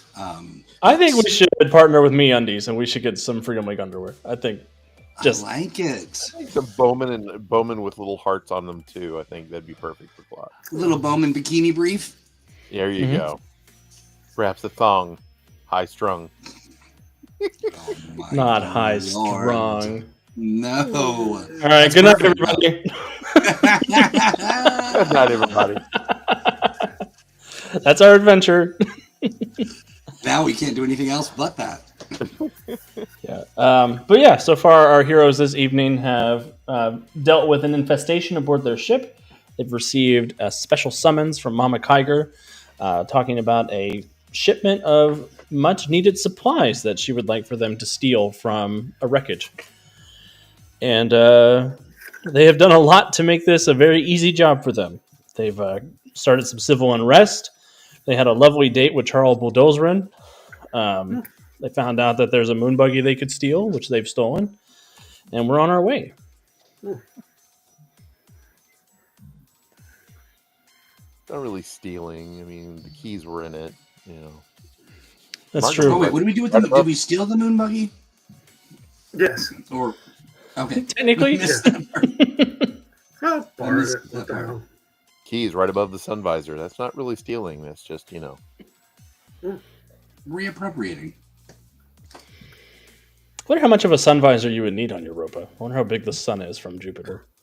It's more of a Jupiter visor. So, instead of sun. I've only known it as a place where girls go to get more stupider. Is that what Jupiter is? Well, you know, Or I boys take go a to hero Mars to point. Yes. Because boys go to Mars to get more candy bars. As I've learned it. Yeah, sorry. I think I missed that astrology lesson. It was big in middle school. Charles comment, the over-the-shoulder thong, Borat style. Oh my! That really gives me that really chafes me. Him too. Everybody loves a good separator. Yes, lift and separate. All right, let's get back on track. Yeah. So, we left the dome aboard the Marian, and we are making our way west of Starhaven, keeping a low profile. Helmsman, give me a technology check, or a pilot, or a vehicles check, depending on which one's better. Which I believe is Ailnyn.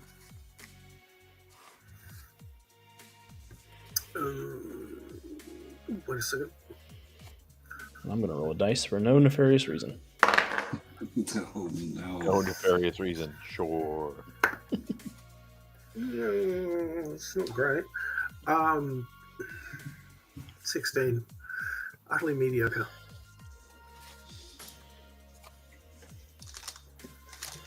Cool. How close to the Facet Wild are you going to get before you disembark for the moon buggy?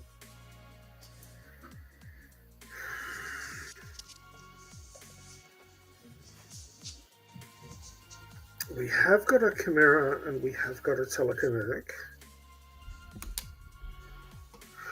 However, we've also got a head start. So I'm...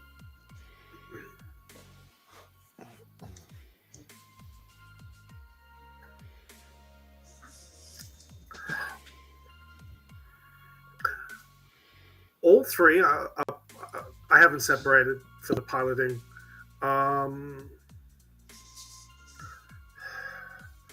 And what's going to happen is that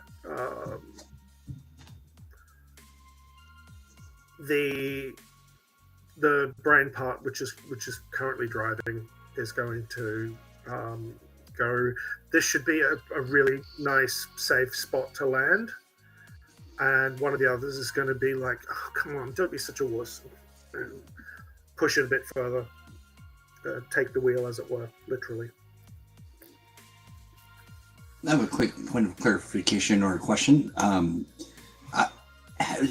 Being of the, the collection of people that think that this may be a home of a large sentient being, I'm wondering if I'm sensing anything perception-wise, or I've got telepathic translation, comprehend. I'm wondering if this is an organic being enough that it counts as a brain, or if it's not at all. Who knows? Give me a perception check.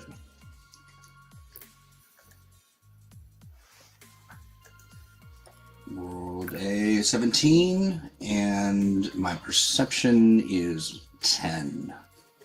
So 27. 27. There is definitely some kind of consciousness in the middle of this crevasse, or the crevasse is the consciousness. Its thoughts are... You have comprehend, like, what does it say with your comprehend? Like, you understand all languages? Yeah, yep. I mean, sorry, hold on. Languages read all, languages speak all, languages understand all. As you are sort of communing with this consciousness, it's almost it doesn't think in sentences or thoughts. It's an appetite. Like it is desirous of consuming everything aboard this planetoid. Hunger, if you will. And it feels like it is still a developing mind. So young and hungry.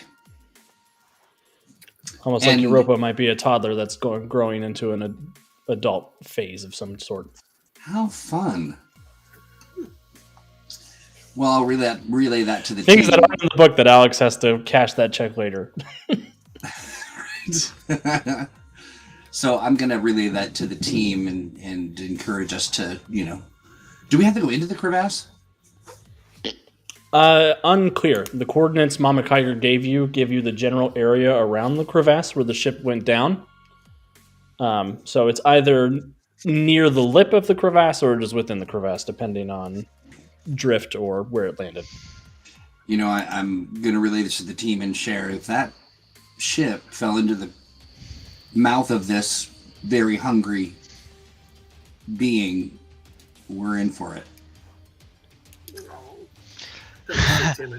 This is literally taking candy from a baby. I believe you're right.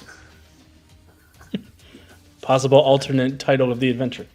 Well, now I rather sort of wish that we had I hadn't tried to distract those Luna guards from showing up, because we could always, take one thing away, give it something new to chew on. A pacifier, if you will. Exactly. If it's teething too, all the better. One can hope. Are we able to delay the impact of your machinations, or could you send a note saying maybe send them right into the crevasse? I could certainly try. I don't think that was the nature of the. That wasn't the nature of that. Really wasn't the nature of the communication. I just was basically advising people to. I don't think it was here's my phone number. I'll text you when it's time. I think it was cause trouble after this. I mean, probably should have sent them after the Lunar Guard and the Commundos instead. Well, the lunar But- people are missing their ATVs, so... That's a good point. Well, we might have all Fun, by kinds the of way. guests to send into the crevasse. We'll hope that the lunar people will be held up by the loss of their ATV, and We could also, I wonder I mean, I have- if we, depending on where the ship's at, if it hasn't been consumed, or if this creature is trying to get it, we can negotiate and give it the ship and take its contents. Oh, that works. Sure, I don't Food see for why not. thought. I mean, it's like taking out the peanut butter filling from those earth candies and leaving the chocolate shell. I think they call it nougat. Oh. Is that Sounds what they call it? disgusting. It really no. That word's made up. It's a butter. real- The peanut butter's not bad though. I will say. Cadbury eggs are universal delicacy. Right. Somebody somewhere's trying to hatch one. Yes. Well, All right. Well, I need a minute. I just started Oh, thinking GM? if they tried to melt the Cadbury egg, it would melt down into that goo. But I feel like that goo would probably look like egg fluid to a creature who didn't know what it was, the stuff inside the egg. So they probably think they're just doing it wrong. right, so we're gonna keep trying. They've got a It's warehouse full. unbreakable. We're gonna crack this secret. do we know for sure that this being eats solid food, or is it more of an energy consumer? That's a good point. It was just hungry. It was hungering for sustenance, which I guess could be energy. We should beware.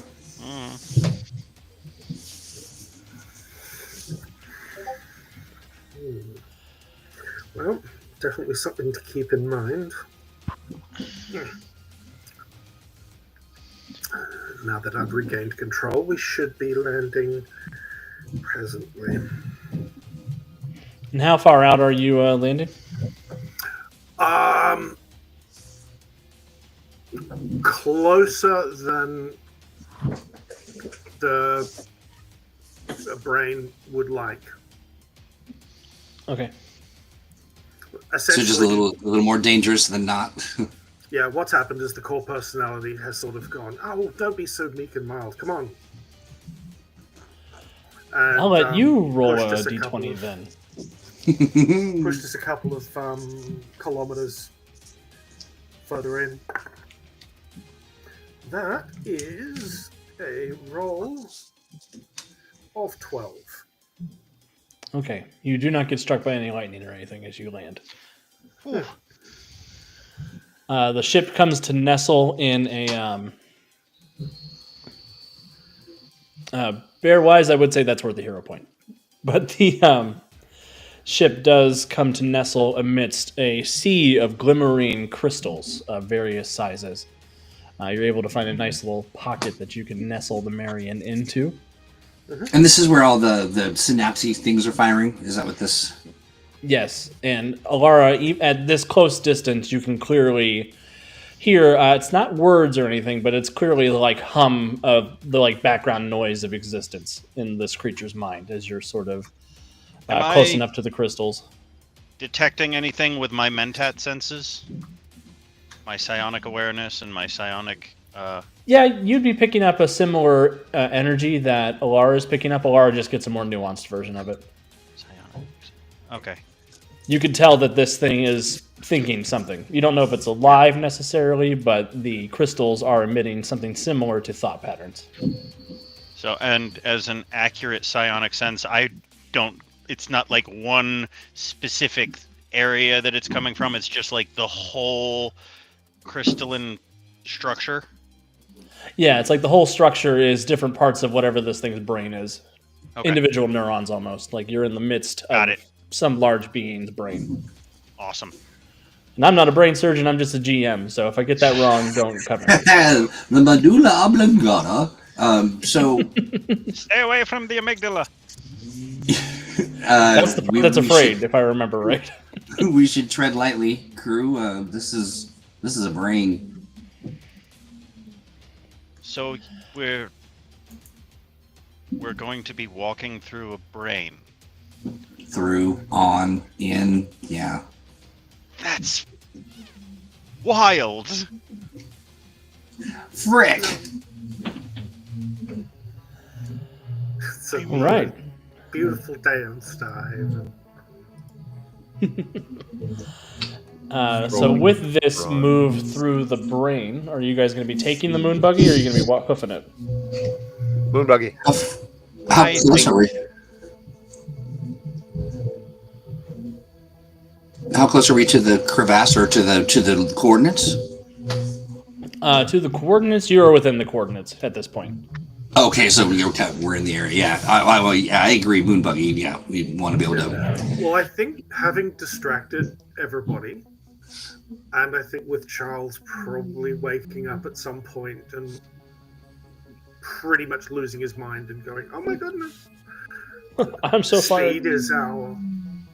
Speed is our best advantage at this point. So yeah, moon buggy plus rich Lunarian leather. Right. Awesome. And the moon buggy is this large, multi-wheeled, almost like APC. It's got a long, sleek profile. There's a large cargo bay in the back, and there's room up front for the crew, basically, to operate it. It takes two drivers, one driver, one co-driver. And it does have its own sensor array, and it does have its own weapon system. We should be prepared if the driving around in this brain, this giant creature's brain, may cause some kind of a headache. That's true. Yeah, let us know if that's going to be an issue. Ailnyn, forgive me, it slipped my mind. Did we get the information Mama Kaiger provided? Did we get the weight on the supplies? What the approximate weight of the supplies would be? Yeah, that makes sense. Yeah, I mean, even if we didn't get exact, I mean that's the thing. She'd be telling us what we're collecting. But yeah, you got exact weight. I'm just grabbing it real quick. Yeah, we'd probably be able to calculate it from if we knew what kind of ship was carrying it. It's about 50 tons of raw cargo. Oh, that's more than I can carry. Oh boy. I can get about 5 of that. I'm good.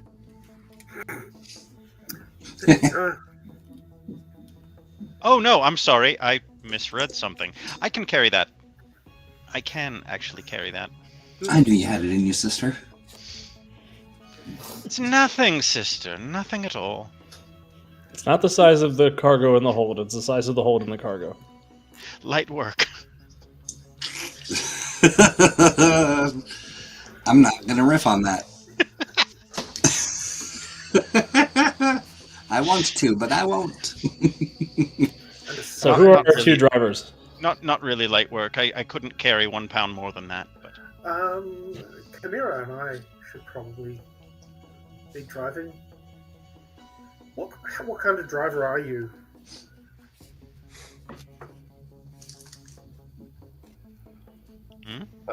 My character, my character is good. Vehicles +8. I'm probably going to be the chauffeur. You guys. Okay, cool. Oh, I'm +4 vehicles, so not the best, I guess, but something. Yeah, I've got one of me has +9, I think. So yeah. Yeah, so we'll be driving because we'll need Alara to keep an eye out just in case the baby throws a fit. Yeah. You can let us know Yeah, in so advance. Alara is on psychic sensors. Yes. Yeah.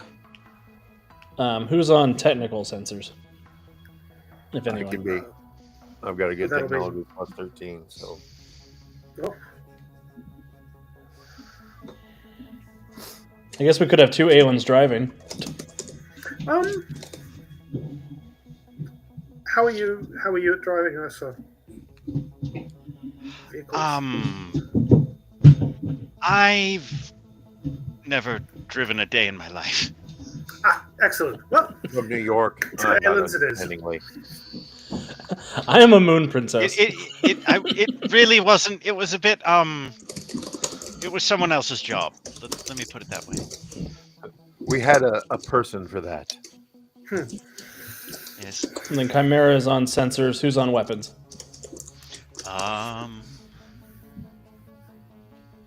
It's either Ursa or the other Ailin. I have ranged combat, but in telekinesis, so I don't think that would apply to gunnery.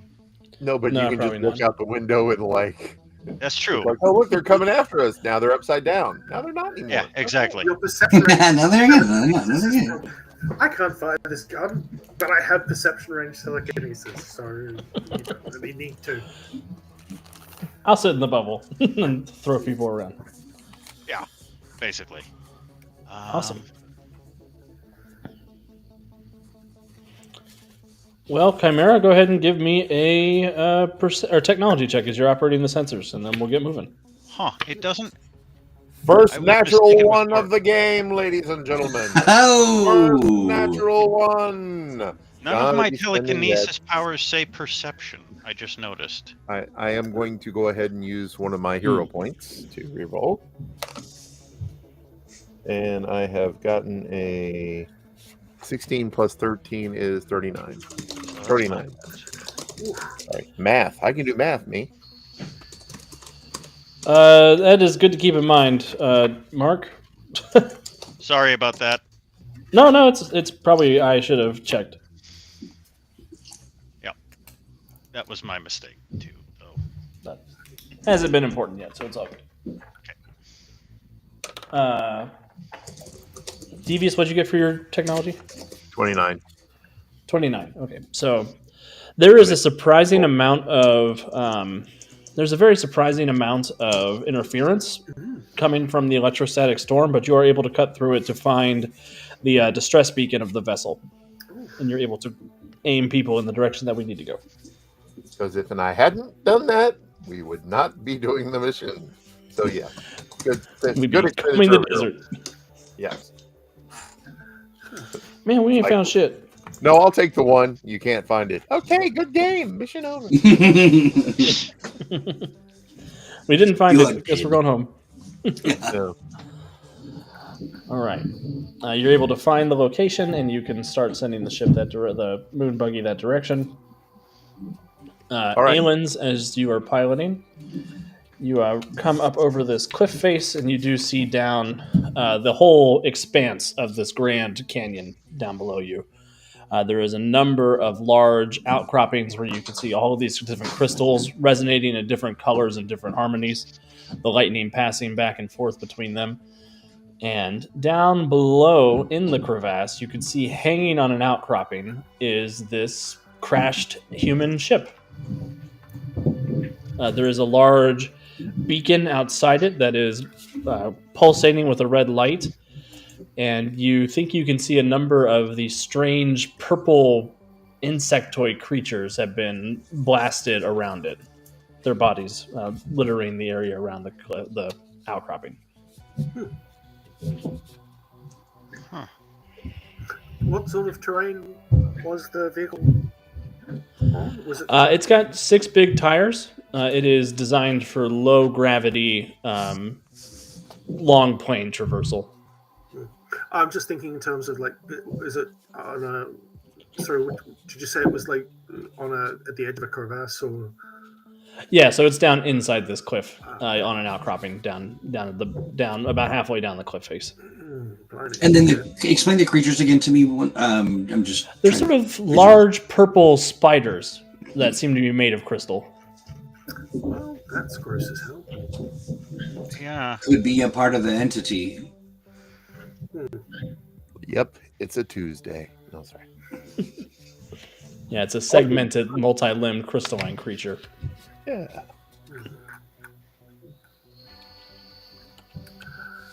All right.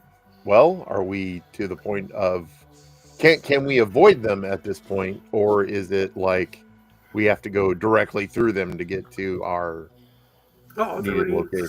Still alive? Those creatures are dead. It looks like something's blasted them. Excellent. Oh, okay. All right. So the corpses thereof, with their little shriveled crystalline legs on their backs as well. Yeah, covered in blasted fire. All right. Well, shall we disembark? Yep. Do we have any Yes. suits or anything like that's any kind of any sort of thing? You have spacesuits that you can adventure. Okay. Yeah. Yeah, I was just wondering if the vehicle came equipped with any kind of radiation type clothing or some kind of protective garment for. Probably use the radiation suits from the ship if nothing else. Yeah, you guys had them aboard the Marian, and they would probably be standard on a vessel like this. Okay, great. As always, I go on natural. Yep. Actually, thinking about it, would my character wear at least a helmet to have air for which to communicate? Oh, we can. You guys can communicate psychically. Okay. Yeah. All right. Yep. Nice. Then I'm naked. I'm naked. When it all hang out in space. And I'll hang out. But there's nothing to hang out. Oh, no. That's true. I'm a Ken doll. Pretty much. Oh, my God. Amazing. Yeah, my character Just superhuman. is long if you look at the it's like it's for You're mine. beyond human, Ken. All right.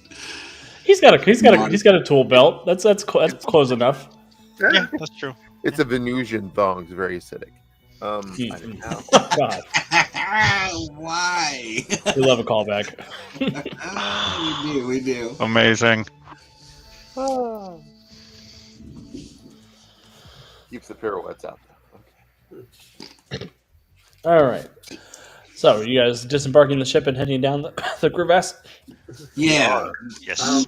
Is there another question for you? Is there like a flat area down at the bottom, or is it just all jagged down the way? So, it actually, at the bottom of it, you could see there's some kind of iridescent liquid river. Okay, so it wouldn't make sense. You're guessing ammonia, probably. It wouldn't make great. sense to like pick up the vehicle and bring it with us. It's just too treacherous a terrain down there.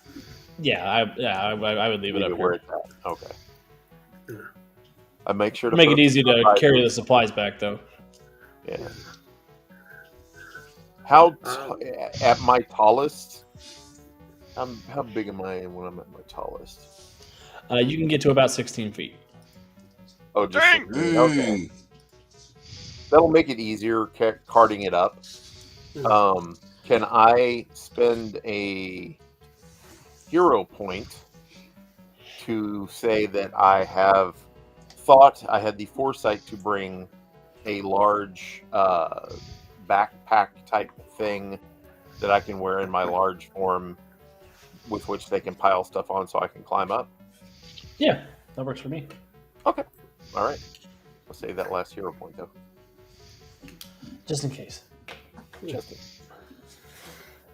Did anybody have the wherewithal to bring a couple extra suits in case there were any survivors? Ooh. Yes. Well, yes, of course. I mean, I didn't think about it until this very moment. Hold on to the backpack. You'll be fine. Well, at the very least, Don't forget to hold Flynn's your not breath. with us You'll at be the moment, okay. so somebody can wear his. Oh, that's true. No Captain Flynn, so yes. And That would be presumably extra we suits. have a couple for guests because otherwise that would be rude. We do love Hmm. It would be entertainment. rude.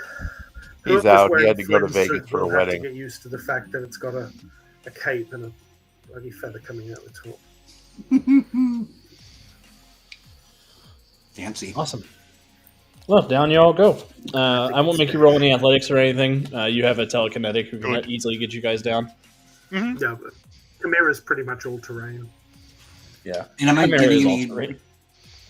like the shift in sort of the energy or the awareness or consciousness? Give me another perception check, but with a -2 penalty as you're sort of entering the middle of this thing's brain. Fudge. Except So you didn't yeah, say I rolled a fudge. 1. I'm gonna use. How many hero points do I have? I've used. You have 3 1? right now. I have 3 right now. Okay. Then I will use a hero point to reroll. And I rolled a 16. Awesome. So so it would be a 26 plus what's the bonus? I'm always confused. -2 Reroll. penalty. -2 penalty. Okay, so 24. 4. Yeah. You do sense some telepathic energy up ahead that is not this thing's brain. You think there's a human up ahead that's in trouble. I think you we can have survivors. detect. Yeah, you can detect panic. You can. You get a sense that there's also a pack of creatures that are sort of emitting this aggressive predator energy. We've got some action ahead. We've got predators and someone who's acting much like a prey human. And I've got the current hero point count at 3 for Doc, 1 for Devious, 2 for Paul, and 2 for Troy. Rock on. Is it in the crevasse or is it on the surface? It's on the out. It's within the crevasse. As you get to the outcropping, you see there's a cave that whoever is surviving has fled into. The ship itself does appear to have been shot down. It's got external blaster marks. There's some engine damage. Hard to tell who did it just from the blast marks, but it does not look like it was an accident or sabotage. All right. Well, we should rescue this human from whatever menace it's hiding from. I wonder who shot the ship down. Essence. Yeah. Cool. I will manifest my 2 others and head into the cave. I don't think I have a weapon. I mean, except for my brain. I will be close on Same. tail. I am going to. Well, I don't Tail. want to draw too much attention to myself yet, so I will not take to the air quite yet. So Or can not I, air, with my the sky? mind illusion, can I obfuscate what we are, who we are? Do I get that? Yeah, you can, as long as there's something to perceive you, you can do that to them. Okay, got you. Okay, that was ominous. If they have a brain like you understand a brain to be. That's the trouble with playing a psychic. Yeah, exactly. Mm-hmm. You robot. Dependent on the brain. Poor Calvin was a great sport. I made him fight robots like half the season. Oh, Mom! All right. I think those mirror guys. They killed Daedalus's poor son like 3 times. It was horrible. I had to keep coming up with reasons that Icarus was still alive. All right, everybody, as you race your way into the cavern, you do see the crystals beginning to agitate, like the colors are pulsing faster and faster. Something is aware that you are making your way this direction. And you come into this crystalline cavern where you do see a man dressed in a blue and white Aegis uniform. He's got the big star. He's got a blaster rifle, coarse cropped blonde hair. He's taking cover behind a crystal, and he is shooting at a slathering horde of these crystalline spiders. They have these hard pink exoskeletons. They've got 8 legs each. They are spewing this sort of liquid crystal in his general direction. And when you start to approach, a couple of them turn their multifaceted purple eyes at you, eager to attack. Everybody, roll for initiative. Sorry, when you say liquid crystal, do you mean like it's spitting out liquid, but then it's coming crystalline when it hits? Yes. Okay. And then, sorry, just as a point of clarification for my brain, am I sensing individual brain or activities, or am I is it like one thing? You know what I mean? Like, you think these things might be an extension of the cliff?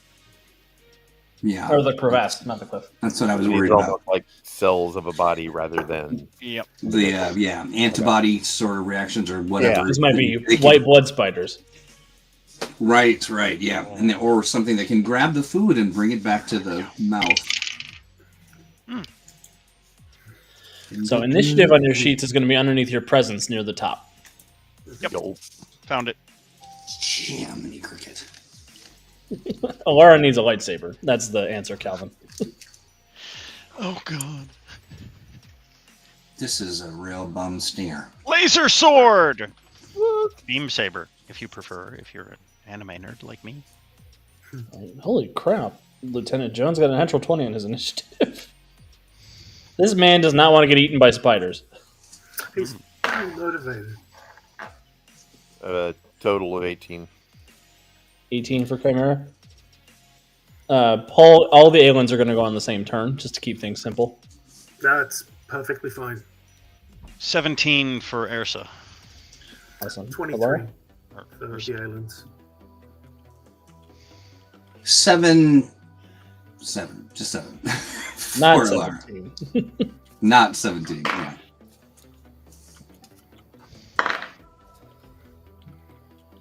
Come on, spiders. Where's your get up and go?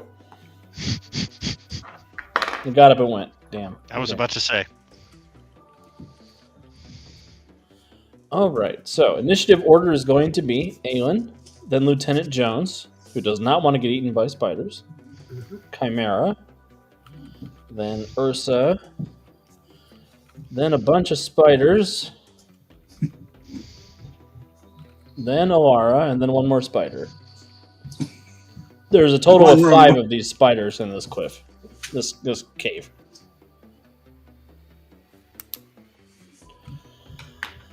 And Ailyn, you are up first. Okay. So there's how many are attacking the lieutenant and how many are attacking us? It looks like 2 of them are still focusing on the cornered lieutenant, and 3 of them have turned to engage you guys. Okay. Are the 3 clumped or are they?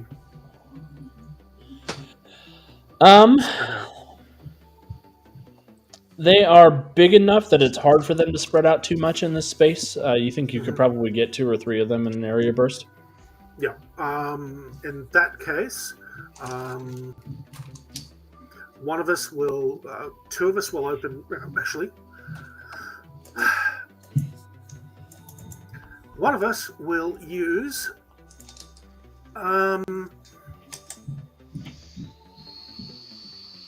Chicken salad? String shot. Did you say chicken salad? Well, yes. No one would expect it. So, That's the universal solvent. Everybody knows that. Right? Salad, string shot is. So we go from mega chicken before we come back from the break to chicken salad. I see what's on your mind, sir. Circle of life. Right. You gotta think that's a lot of chicken salad if it's a mega chicken. Chicken salad we come, to chicken salad we will return. Wait a second, that's only a single person. Crowd canister then. So yeah, that's a burst area affliction at the spiders, and that's a 27 to hit. It's a burst area, so you don't actually have to roll to hit. I need to roll a dodge check. Okay. Is it? What's the rank of it? It is an affliction 9. Okay, so the way that works is I'm going to have to make a dodge check versus 19. It's 10 plus the rank. If I succeed, I'll have to roll a follow-up resistance check against half ranks. If I fail, I'll have to roll against full ranks. Cool. For all 3 of them. So I'm looking for a 19 for the first check. First one makes it. Second one makes it. Third one fails. So the third one's going to have to roll. Is it resisted by dodge as well? Yep. Resistance dodge. Okay. So first one needs a 19. It will get an 18, so it'll take the first degree. First degree is hindered, vulnerable. Good. That means it moves at half speed, and its dodge and parry is cut in half. Mm-hmm. Then the other 2 are looking for a 15. They make that one. So one of them is partially frozen. Do you want to describe what it looks like on the panel as Ailnyn throws this canister? Yeah, basically it almost looks as if it's been hit by this burst of ice, which has kind of plastered it to the wall. Like the ice from the canister has just hit the wall and sort of pinned it to the wall. So it's almost like it's trapped in the wall. Awesome. Yeah, it's still screeching and scuttling, trying to get free, but the ice is moving up its body, trying to lock it in place. Mm-hmm. What does Braun want to do? Oh, yes, sorry. I heard that as Braun, and I'm like, is that another character? It's you. Burst fire on the 2. Wait a second. Does she have?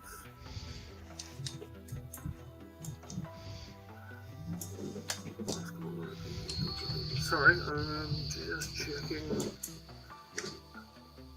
Oh no, okay. Braun is going to. How far away is the lieutenant? The lieutenant is on the far end of the chamber. It's about 120 feet. 120 feet. Okay. In that case, she is going to. Oh, actually, what I'm going to do is I'm going to use Core Ailnyn first. Burst attack on the 2 remaining spiders. Okay. And that is multi-attack, so you can shoot 2 spiders. You'll just take a -2 penalty to both shots. So you'll be +6 to hit, or +8 to hit instead of +10. Yep. So it's 2 rolls? Yep. Okay, so that is 21 and That will hit. 25. Those will both hit. What's the DC? DC 25. Oh man. Okay, here we go. First one gets a 26. The second one gets a 27. My bad. So the blaster fire rings out. The energy beams sort of slam into the crystalline shells of these creatures, but they bounce off harmlessly.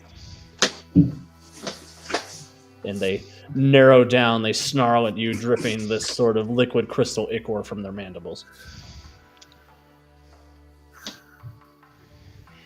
And then Braun, your last Ailnyn. Braun turns to Core Ailnyn and goes, I thought you were supposed to clear the way for me. That was the plan, right? And she's just going to go, why do I always have to do everything by myself? You literally have to do nothing by yourself. At which point, Braun is just going to leap forward and try to evade she's going to head straight towards the lieutenant and try to evade the spiders using acrobatics and all that to prevent them from tagging her on the way through. Awesome. No need to make a check or anything like that. And you can get to the lieutenant with a double move action. So you can get to him because it's 60 feet around, I think, your movement. So Braun can get there, deploying the melee version of the blaster. Yeah, it's 60 feet around, yeah.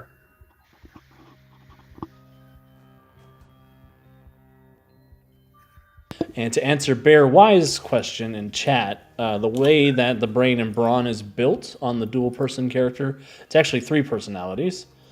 The way it's built is it's a summon 9 power. It's a mental link, heroic, multiple minions, 2 minions. But they've got an attitude, so they're indifferent, and they cause feedback. So any damage the summons take, Ailnyn also has to roll to resist. The prime Ailnyn does. Yep. This is a power I would not generally allow in a game unless I knew the player was good, just to avoid bogging things down. But there's ways around that we've talked about on Mutants Masterminds Monday. So tune in over there if you want some more advice. Ask a question over there, and I'm happy to answer it.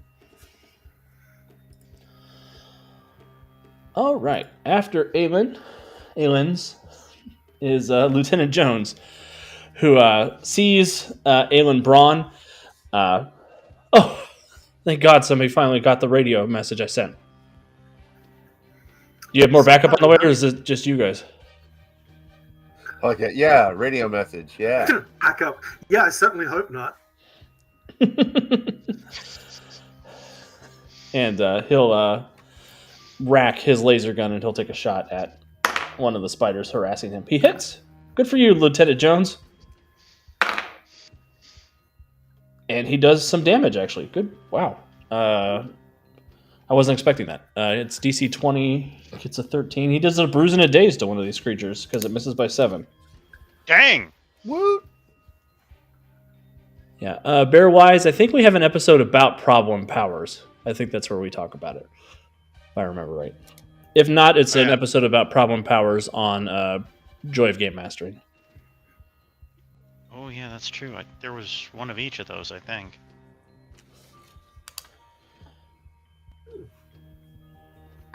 Or after combat, I can dig into it a little bit more, but I don't want to bog the pace down too much. So yeah, Lieutenant Jones, he raises this blaster. He shoots a couple of chunks off this big spider.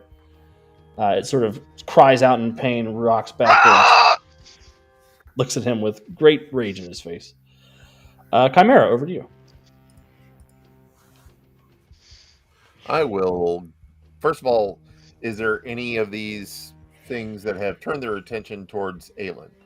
Because prime responsibility, take care of Ailnyn, make sure Ailnyn's covered. Pretty much the 3 that are facing the group are focused on Ailnyn Brain right now because Brain threw that canister at them. All right, I will go ahead and wade into the middle of them in large form. And schmackata, whackata, smackata.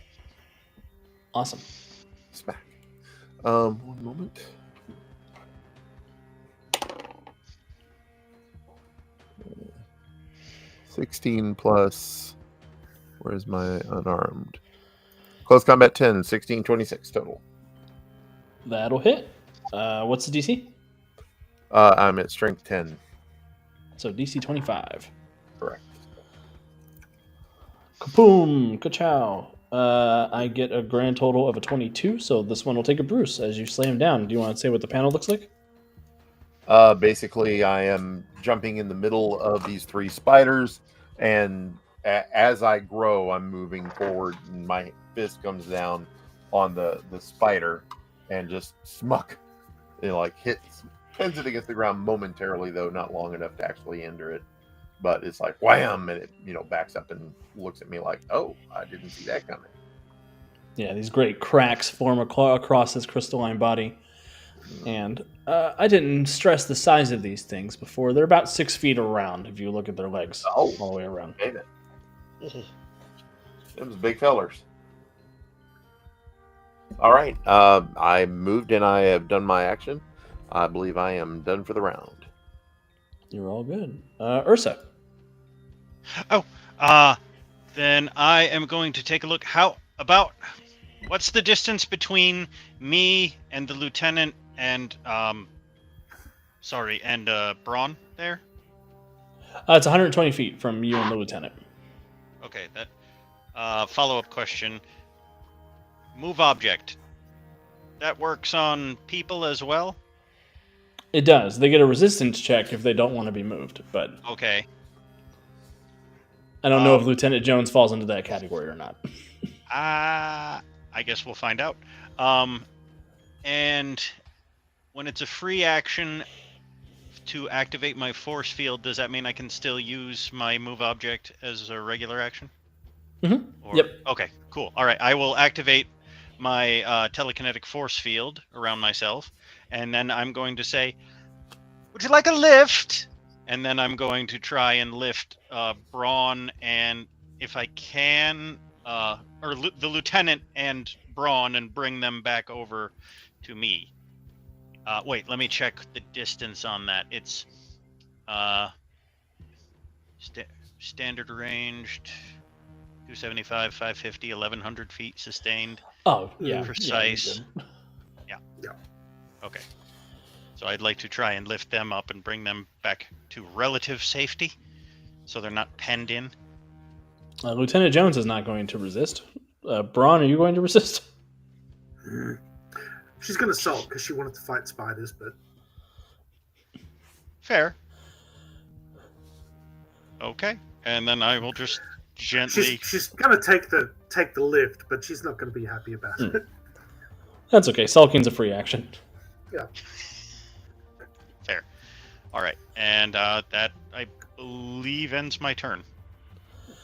Yeah, you can grab both of them, bring them safely back over. The spiders do sort of try to jump up and try to get a bite of them, but you're able to keep them out of harm's way. Yeah, I'm doing my best to lift them above where I think the spiders would be able to get to, and then just bring them over. Awesome. The so Spider 1 in initiative is the one that Lieutenant Jones shot and dazed. It sort of looks at the floating away prey, and it is going to try and spit a web out on Lieutenant Jones to try to pull him away from you. That's not nice. Oh, he gets a nat 20 to hit. So now we're going to do a tug-of-war check. What's going to happen is you're going to roll a move object check. I'm going to roll also a move object check. And whoever wins gets to keep I hope you get the bigger piece. Yeah. Yeah. Because this could be a wishbone situation. I'm really worried about this. Does he need to make a toughness check for the strain? Am I using my ranged combat telekinesis, or it'll be the ranks of your move Okay, object. all right. So adding the ranks again. Got it. Yeah, this will be a opposed powers check, basically. That's a 22? I got a 33. Oh my god! Well, he lost a I got a natural 20. God, but there's no way I'm beating that unless Make I a roll natural wish. 20. I mean, Who got the bigger piece? I'm going to assume Ursa would let him go before he rips it in Oh half. yeah, absolutely. Ursa's not gonna rip a man in half. I don't know. It Um, depends on how like, I'm not going to let him win. Rip. Oh. I know I've had my go. But this sort of glittery, iridescent sputum shoots out of the spider's mouth, straps onto the legs of Lieutenant Jones, quickly encases him in this sticky, hard crystal shell, and he yanks him back into the area with the other spiders. Get over here. Get over here. What's up, Paul? Braun has interpose. You could interpose. You could And do she'd that. be willing to take the hit, and so that the lieutenant can get out of here. All right. In that case, Lieutenant Jones is pulled away. I'm going to give you a hero point, Paul, for taking that, because that's rough. Wait. I also have interpose, and Alan is to be protected. I will interpose the interpose. Oh, what a world. I'll take it. Like, I'll give you Alan both I have a hero point. repos. this big hand comes down, right on her chest, and he moves forward into it. All right. Let me... Damn it! Nobody Do the math on that. Spider today. So Chimera, you are immobilized and defenseless. All right. What do I get? Do I get the resistance check? Technically, yeah. Go ahead and give me a dodge check. Oh, dodge. Okay. Yep. Well, I think for interpose, I automatically take it. I take it, but then I have to roll. Okay. You have to roll the resistance check. Yep. Which dex? Dodge. Yep. Dodge. 14 plus minus 7. your size penalties. Oh. Oh, I have to use the other form. Hold on. Yeah, you gotta use the big one. The big one. That's not too bad. Well, 14, 5, 19. Well, you are immobilized and defenseless. I'm immobile. That was the second degree. Oh. And the shard spinner yanks Chimera back into the horde of shard spinners. On the same action? Interesting. Yeah, that was the pull. That was the pulling the lieutenant back, but you got pulled instead of the lieutenant. All right. Interesting. Must protect Ailnyn. I don't know what to do with myself now. Spider number 5 is going to scuttle forward and attack Ailnyn Brain. Oh my god, this dice is so good. 27 to hit Ailnyn. Not what we want That's to not hear. good. That's bad. That's It's a pretty cool dice. It's supposed to link up to roll 20. My brother got it for me for Christmas. Oh, those are cool. Those are very cool. so. Yeah, that's well and truly over her. That's against dodge, isn't it? Yeah. Parry, because it's close combat. Parry. Okay. Yeah, well and truly above parry anyway. So parry's 10. So All right, so I need a 20 to hit. I got more than that. Yeah. Go ahead and give me a toughness check. You're looking for a 23.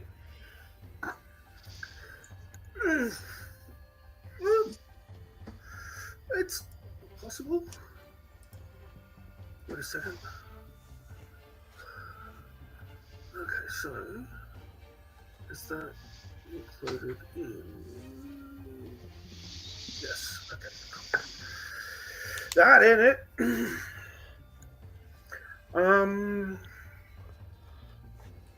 I'm gonna spend a hero point to reroll that. And miss by 1. That's just a bruise. You're okay. Yep. Nice.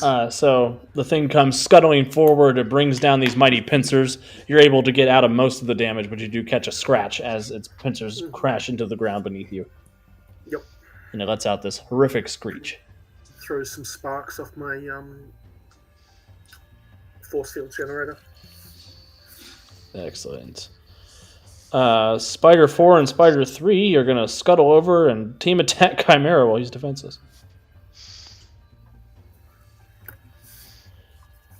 Because they're rude, and he's a big, scary preserver robot.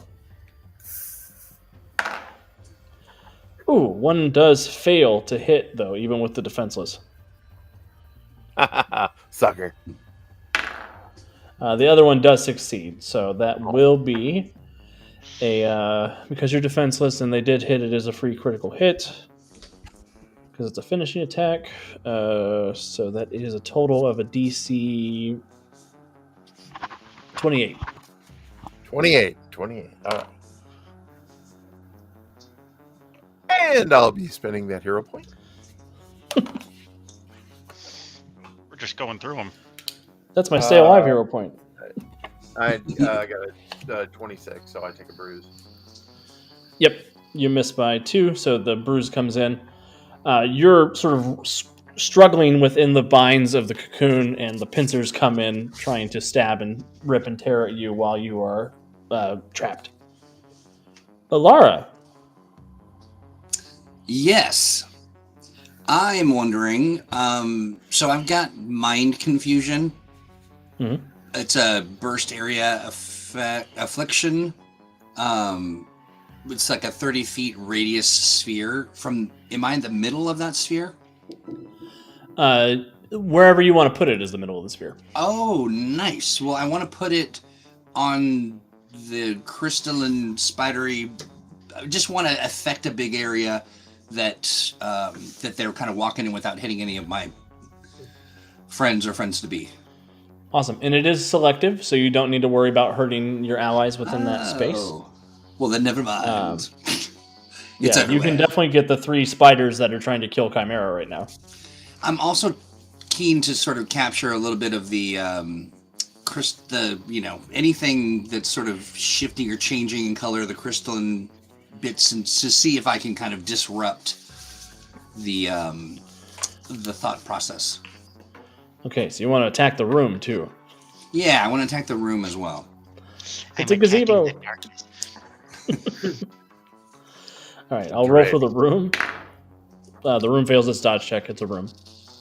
It's a room still. Okay. That would be kind of a bummer if it was able to dodge.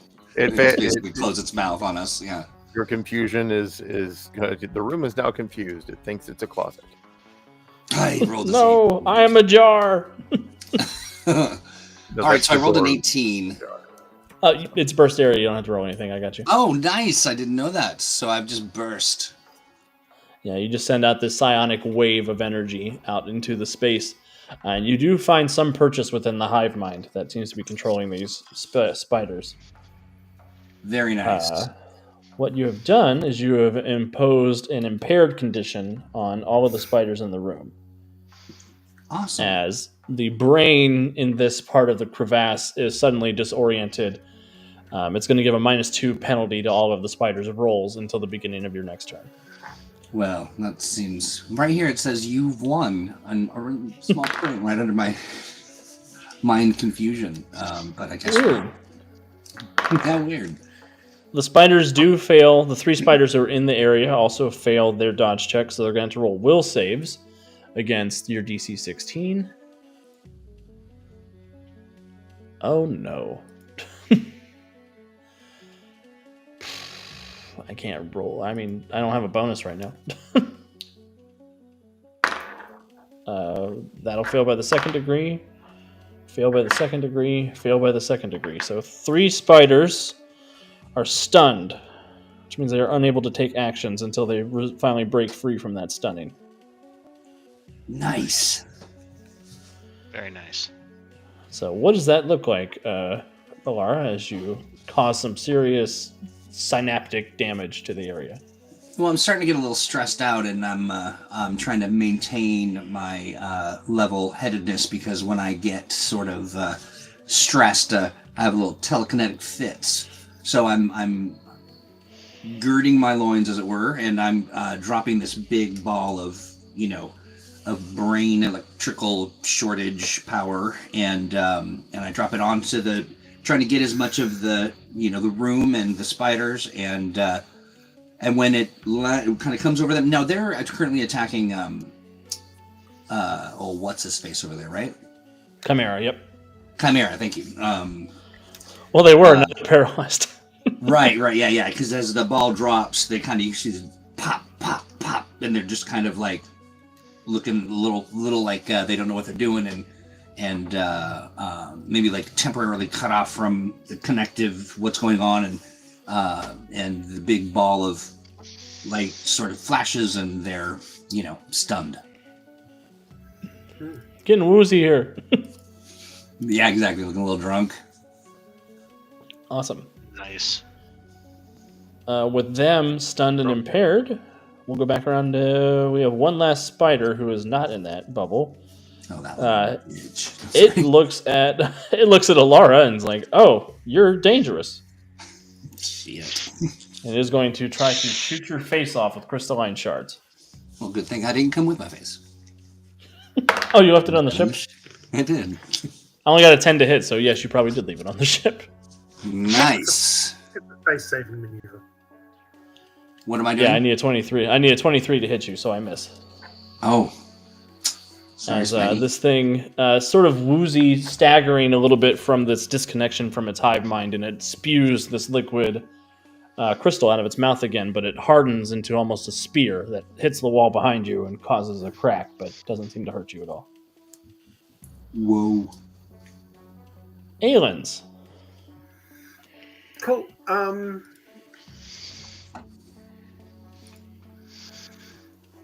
So there's one on up close, and the other two. Okay. Braun's gonna leap at the spiders that have just been stunned, and just start laying about her with her energy claw. Excellent. That is.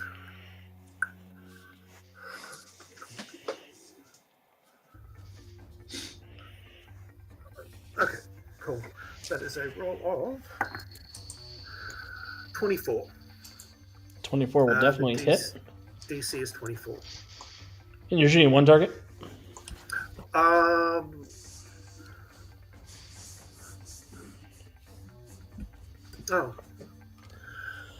Just asking because multi-attack against a single target, the higher you roll, the more damage you do. But if you wanted to shoot multiple targets, you could do that with a penalty to hit. Okay, so you can just... this is the melee claw attack. It doesn't have multi-attack as an extra. Oh, okay. Okay, cool. So yeah, ignore me. I'm thinking of a different Ailyn. No, that's all good. Ignore me. Yeah, Braun does melee. Oh, yeah, the Claw Strike does have a multi-attack on it. Does it? Yeah, Claw Strike, and it's linked to a Taser Strike, so it tases and damages. Even better. They were That's linked. dope. Oh, it is. Taser Claws. Yeah, no, in that case, yeah, I'll hit both. Yeah, or if you're from the grimdark future of the 41st millennium, Lightning Claws. Ooh. Andy, if you ever watch this, well done! Yeah, So one of the great things about playing with Andy is his characters are always weird. Yeah! I've noticed! Weird and awesome. Yeah, but I trust him to make weird characters because he knows the system and he's the person who corrects me when I'm wrong. Yes, that would take it down to 22. And, That will definitely still hit, though. yeah. And rolling on the second, or that is nope. That one's going to miss. That's a 7. That's a 13. So I'm guessing that's just going to skitter off the crystalline. Yep, that will not cause damage. But I will roll a toughness check for that other one that got hurt. What's the DC? 24. Oh no, I rolled a 3 on the dice. Which is a grand total with my -2 penalty of a 9. 24 minus 9 is a lot. 13. 15. Oh, and I've got a bruise, so never mind. It's 16 points of difference. You kill that one. What happens? Yeah, just crack the shell. Just right in the middle of the back, and yeah, it's this fine sort of tracery of cracks just move out, and the whole thing just splinters and collapses. Awesome. And as it does, its shell sort of explodes open, and the whole room sort of shudders with pain. I quickly douse it in warm garlic butter. Them's good eating. Just gotta crack the I've shell. often wondered if giant spider would be like crab. I do too, actually. Not me, I don't care for crap. Yeah. I mean, I do have it's that really friend. just a vehicle I for don't care for building. giant spider, but you know, if you got garlic butter, anything in garlic butter tastes good. Pretty much. Bear wise, I highly recommend getting an Andy. They help a lot. A quick question. Mhm. I'm wondering if we should. I'm compelled as my character to just flash a message to everybody saying, "Remember, this is a creature that it's bigger than us. Mhm. These are little spiders compared to the body of the, I guess. I don't know, the mouth anyway. So what you're saying is we need the mama? I'm saying maybe we just be careful. I don't know what I'm saying, actually. Not the I'm mama. saying not looking forward to to finding how big the digestive hole is on this thing. I plan to give it an ulcer if it tries to eat me. I don't want to find the digestive hole of most things I meet. Yeah, Shoot same. yourself. That's how I make friends. You new person? Well, hello. Money. Oh my god, Troy. When you say that, Dawn's going to snap at you. Yeah, try telling me that when it's not trying to eat my first mate's face. And Fair Brian enough. apologized to Braun. She's a bit distraught. Yeah, I know. She's a bit testy. String shot. I don't want to The meet those on Spider-Man this thing either. attacker. The testes, I mean. Who are you string shotting, Ailnyn? The spider that just knocked me back, that just struck me. Okay, cool. And it's okay.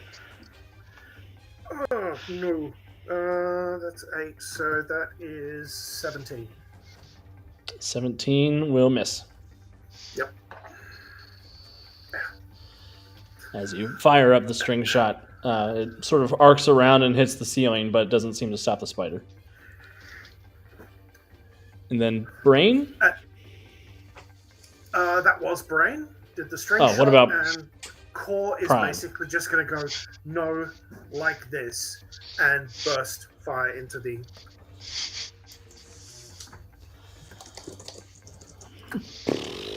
Just lasers everywhere. Lasers for everyone. Oh, Dance club. laser! You get a laser! You get a laser! 27. That will hit. DC 25. Disco laser. That's what we need up in this joint of mirror ball. It's Hell a bruise yeah. and a daze for that spider that you hit.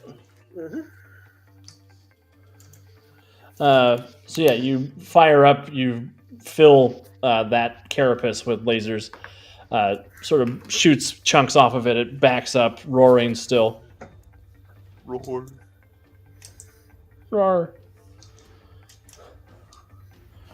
Lieutenant Jones sees the group of 2 spiders that are still over there that are stunned, and he's going to throw a grenade that way. Is that over near me? Yeah, it's over near you, Chimera. Am I protected by the crystalline shell? I'll give you a bonus. Okay.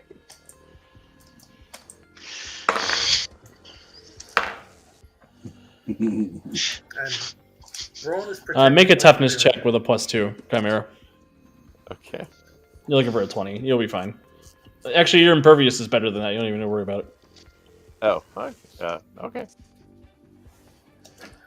He will Ooh. cause a bruise to both of those spiders as the energy grenade goes off. Dang. They're sort of wobbly, woozy, but the grenade bounces in their midst, blows up, showering them with this hard light. Chimera, give me a strength check to try to break out of the containment.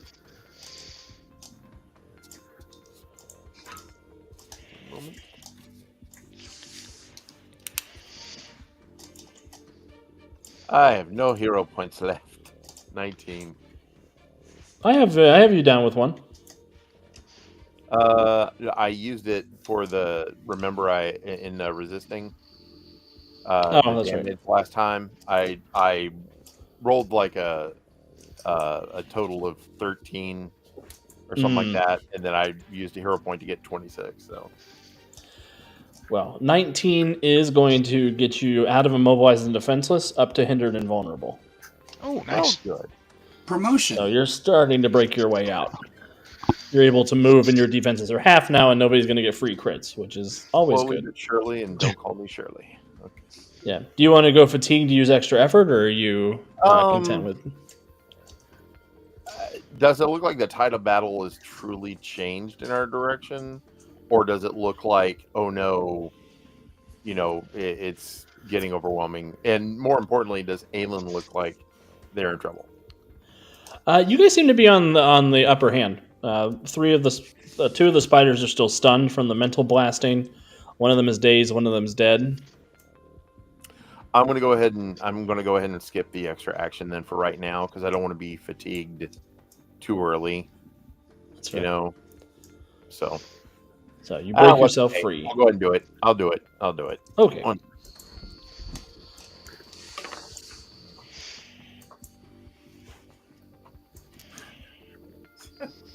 16.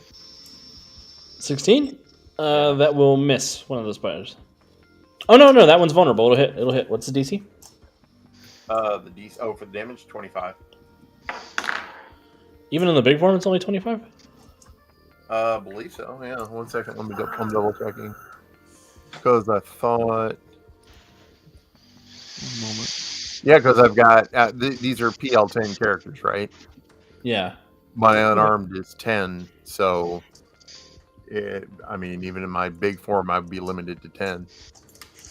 Yeah, I wonder why Kevin did it that way. Oh well. I can always, I can power. Well, if you will let me power attack. I'm sorry. What is it? What is the one where it adds to power? Is that power attack?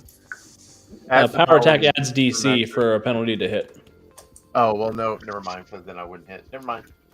Yep, no worries. It is a bruise. I was expecting it to be higher for some reason. Yeah, I didn't. All right, so you give a good cracking to one of these spiders.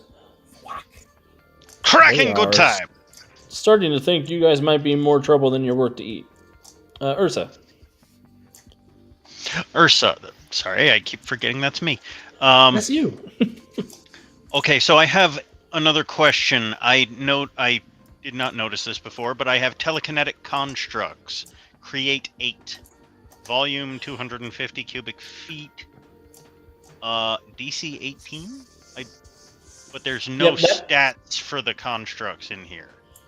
That just means that you can build stuff sort of like a Green Lantern. You can build Sue Storm invisible platforms for people to stand on. Oh, okay, got it. You can wall off the bad guys if you want. Make a big catcher's mitt. Yeah, I could have used that to make a bridge to get them over. Okay. All right. Then instead what I am going to do is I am going to... how closely are they clustered? There are 2 that are closely clustered around Chimera, and there are 2 that are in your guys' face. Okay. Then I would like to... I'm probably better off dealing with the ones that are in our face first. I will use Telekinetic Bomb, which has a DC 23.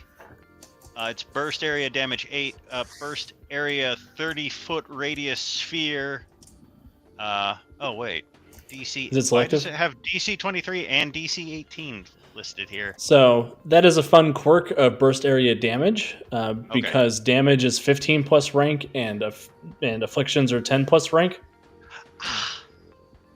So I need to make a dodge check of 18. If I fail the dodge check, I've got to make a toughness versus 23. If I succeed the dodge check, I've got to make a toughness of 20 because it's 9 divided in half, rounded up.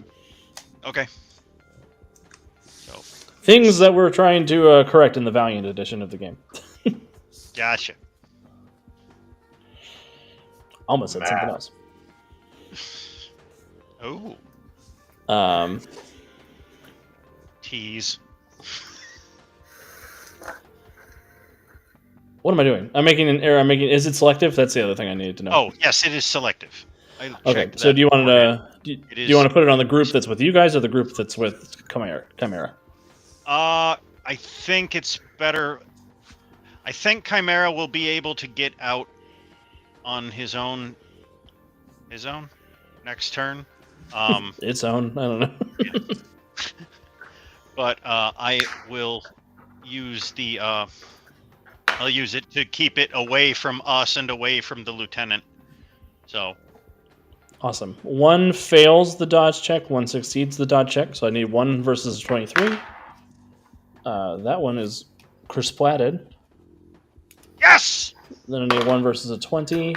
Ooh, and he takes a stagger because I rolled a 2 on the dice. What happens is you almost annihilate 2 of those spiders that are in your midst with your crazy telekinesis. Oh, I didn't kersplat any of them? You kersplat at 1, and then the other Okay. one is staggered, so he's almost kersplatted. Basically, I'm just like, back off! And I will send one careening into... Well, there's no real rocks that aren't part of the creature here, so that would be a bad idea. Careening into the one next to it, which will cause the daze, and also because you said they're kind of spiny, Mm-hmm. he gets impaled. Excellent. It gets impaled. Yeah, it's weird when the dungeon is the monster. Yeah. It is. And the other one, I guess, will just, like, ducks under the wave. Or jumps over it, or withstand. Yeah, he still catches a lot of it. He gets staggered, so he is almost annihilated by it. Oh, So there are 3 spiders left. They're in various states of disarray and agony. Or actually, the stagger one would be dead because it's impaired too from the brain bombing. So you do kill 2 of them with that. Oh, nice! Then I guess they impale each other. Excellent. Yeah. I like that. And the other 2 are and- stunned. They can't do anything. The ones that are over by Chimera, what are they looking like? They both have 2 bruises and they're stunned. So they are just sort of woozy, drunkenly swooning. They can't do anything. I will...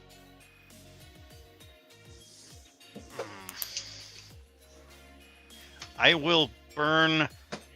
Wait. Can I use the telekinesis if I burn a hero point and use extra effort? Can I use my telekinesis to pull Chimera back? Yeah, if you use is extra he- effort, you can. Is he stuck? He's not stuck anymore. He's hindered and vulnerable, so he is movable. Okay. So if you want to go fatigued, or if you want to spend a hero point to avoid the fatigue, you can use extra effort to grab him. I will use... I should probably check what he wants to do. Chimera, you want to lift? Affirmative. Then I will use the hero point to negate the fatigue from extra effort, grab Chimera, and pull him back to safety.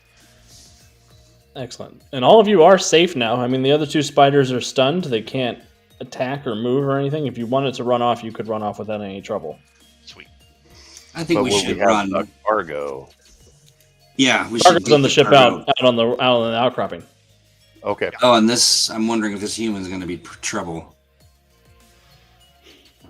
Of course he is. Blam! Problem solved. Time to find the digestive orifice. They'll be toss him in. Shove him right in. I can just envision him Laura, standing on is that that cliff really edge. necessary? I can just see him standing on the cliff edge telling us what we have to do now. It's like, oh, that's nice. Oh, yeah. Here, let me show you the safety hole. Bloop. Not the safety hole. Safety.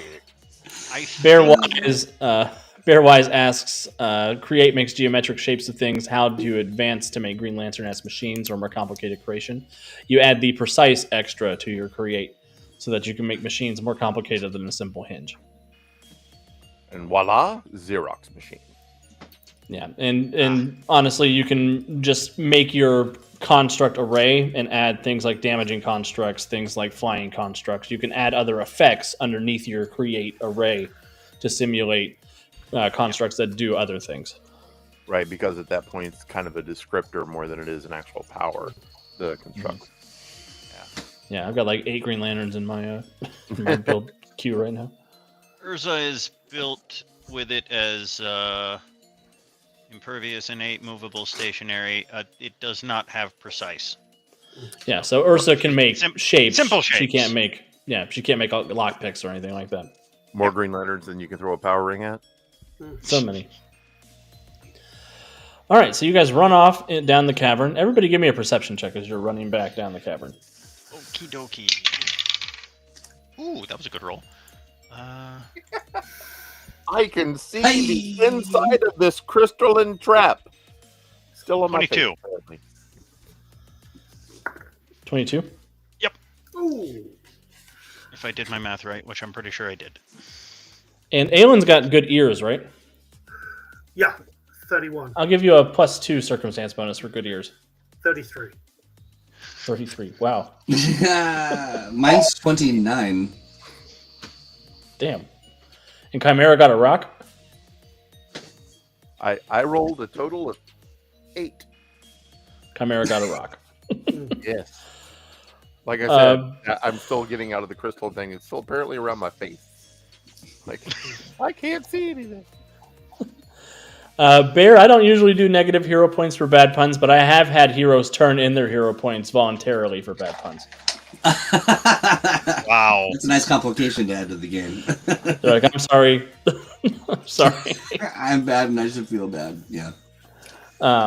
Those of you who got a 20 or higher, you hear the tinny robotic voices of sing-songing coming down the hallway as you are running back this way. These little bastards. And as you're making your way, the voices become more clear, and it's, what do you do with the drunken robot? What do you do with the drunken robot? What do you do with the drunken robot early in the morning? There's nothing I can do against these creatures, these robots, except be annoyed. And waiting on the outcropping, surrounding the ship that you guys are trying to steal, is a crew of robot pirates being led by the nefarious Captain Kraken with his long, tentacly face, his tricorn hat, his big cutlass that's extended. And unfortunately, that's probably where we're going to have to end this week's one-shot. Yeah, I was going to say, I've got some stuff happening here in a minute that wow. So, as per the usual, we get another part to this. So this is the famous Alex Thomas 2-part one-shot? Oh, hey, hold on. We're not done yet. The night's still young. Well, yeah, and so is this adventure. So we could be doing a 3-part, 4-part. Hey, I kind of I'm here for it. This has been fun. This is really, I'm really enjoying this quite a bit. Yeah, I have had such a good time. Yeah. Yeah. Really good time. Oh my god. Yeah, it's been a blast. Well, I'm very glad. And so, Alex, now did you create this for? Give us just a little bit of backstory, just so folks can know where to kind of go to get a sense of these characters, and if they want to learn a bit more, because they've appeared before. Yes. Yeah, these are the stars of the Guardians of Haven series that I put out on YouTube. It's an actual play. I don't know how many episodes are there. There's like 40 episodes. For real? 40. Something like that. I gotta double check. How fun! Yeah, they're a This great is, of group of course, characters Yeah, over at the Untold Stories right? Project. Yep. Yeah. We'll be jumping into season 2 of this year at some point when we're done with Freedom League Dark. So There I've are got 48 to episodes of Guardians of Haven. I've got to apologize in advance to anybody who's played this character in the past. That would be Calvin. Calvin and anybody else who might be, sort of like, you did what? But I highly encourage folks to go make sure that you're following the Untold Stories Project. It's really an extension of the Mutants and Masterminds thing. Alex runs a great, painfully arduous, no, not painfully, but he certainly puts his heroes through their paces. It's fun to watch. He's also a player on the Emerald City Knights. That's my joy. I do that for me. Yeah. How fun. It's all great. Yeah. Check it out. It's truly an extension Utterly of the biased magic. opinion. Well, so we'll get back to everybody on dates and planning and stuff. I mean, we did fine with this one. So the next one should be easy as that. Yeah. Got all the kinks out. We'll get together next Saturday. We'll finish it up. Super easy. Barely an inconvenience. Any thoughts you want to share, cast and crew, before we wrap it up? This was my first time as a player of this amazing game. No kidding. I could not have been happier to share it with you guys, who I have gotten to work with and do activities with on the Cape and Cowl Club. Wow, that didn't sound suggestive at all. But thank you, Alex, truly. And thank you, Troy. Thank you, Devious. Thank you, Paul. This has been, and it was my birthday on Tuesday, so this is like an extra happy belated birthday. present. So Happy birthday. Very nice. Just Should I sing happy absolutely birthday, Mr. fabulous. President, to him? No, no, and I will use the mute button. No hero points You for that. are all welcome to play with me anytime. I'd be happy to have you at my table. Nice, nice. That means a lot to me. Thank you very much. This was an absolute thrill. It was a real big fun sandwich with extra fun sauce. Yeah, and the trouble hasn't even happened yet. No, You just had to fight the brain of a monster. Now you got to fight a pirate robot. We haven't got to the crystalline testicles yet. That's Damn right. it, Troy! Devious, do you want to add any I thoughts? swear to God. The testes of Tesseract. I just want to say, guys, thank you so much for hosting. Alex, thank you so much for gymming. Troy, thank you so much for orchestrating everything behind the scenes and getting this up and running.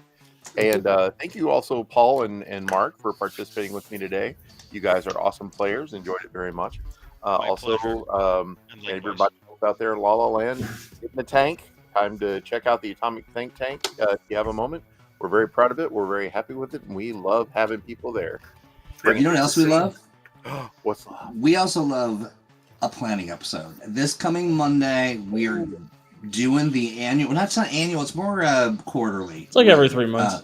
Yeah, it's about every 3 months. We get about 3 months, so I get a little nervous. But what we do is we harness the power, the chaotic energy of chat, and we create the schedule. And it's generally, it's always great. I mean, honestly, we've truly never experienced a bad planning episode. It's always fun. It always shows how much more there is to learn about Mutants and Masterminds, and we've been doing this for years now.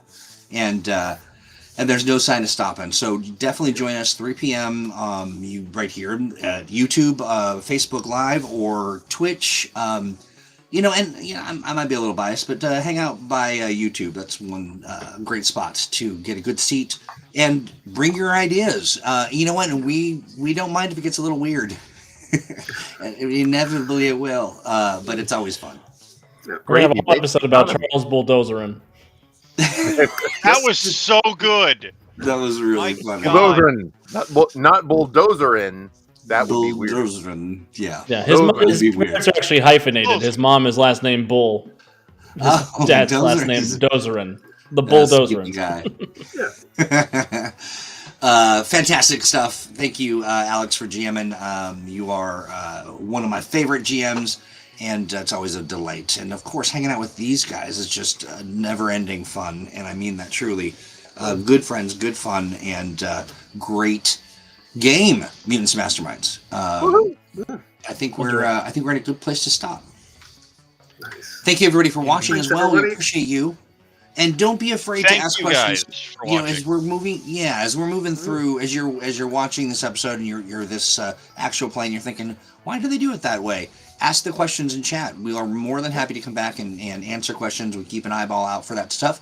So if anything looks a little hinky or weird, or you were inspired by it and you want to know kind of how to do it, ask away. And don't be afraid to join us for Mutants Masterminds Monday, 3 p.m. nearly every Monday. Pacific. Yeah, 3 p.m. Pacific, 6 p.m. Eastern. I'm getting used to the new time. All right, everybody. That's it. It's a wrap. Woo! Well, sort of. To be continued. Bye-bye now. Ish.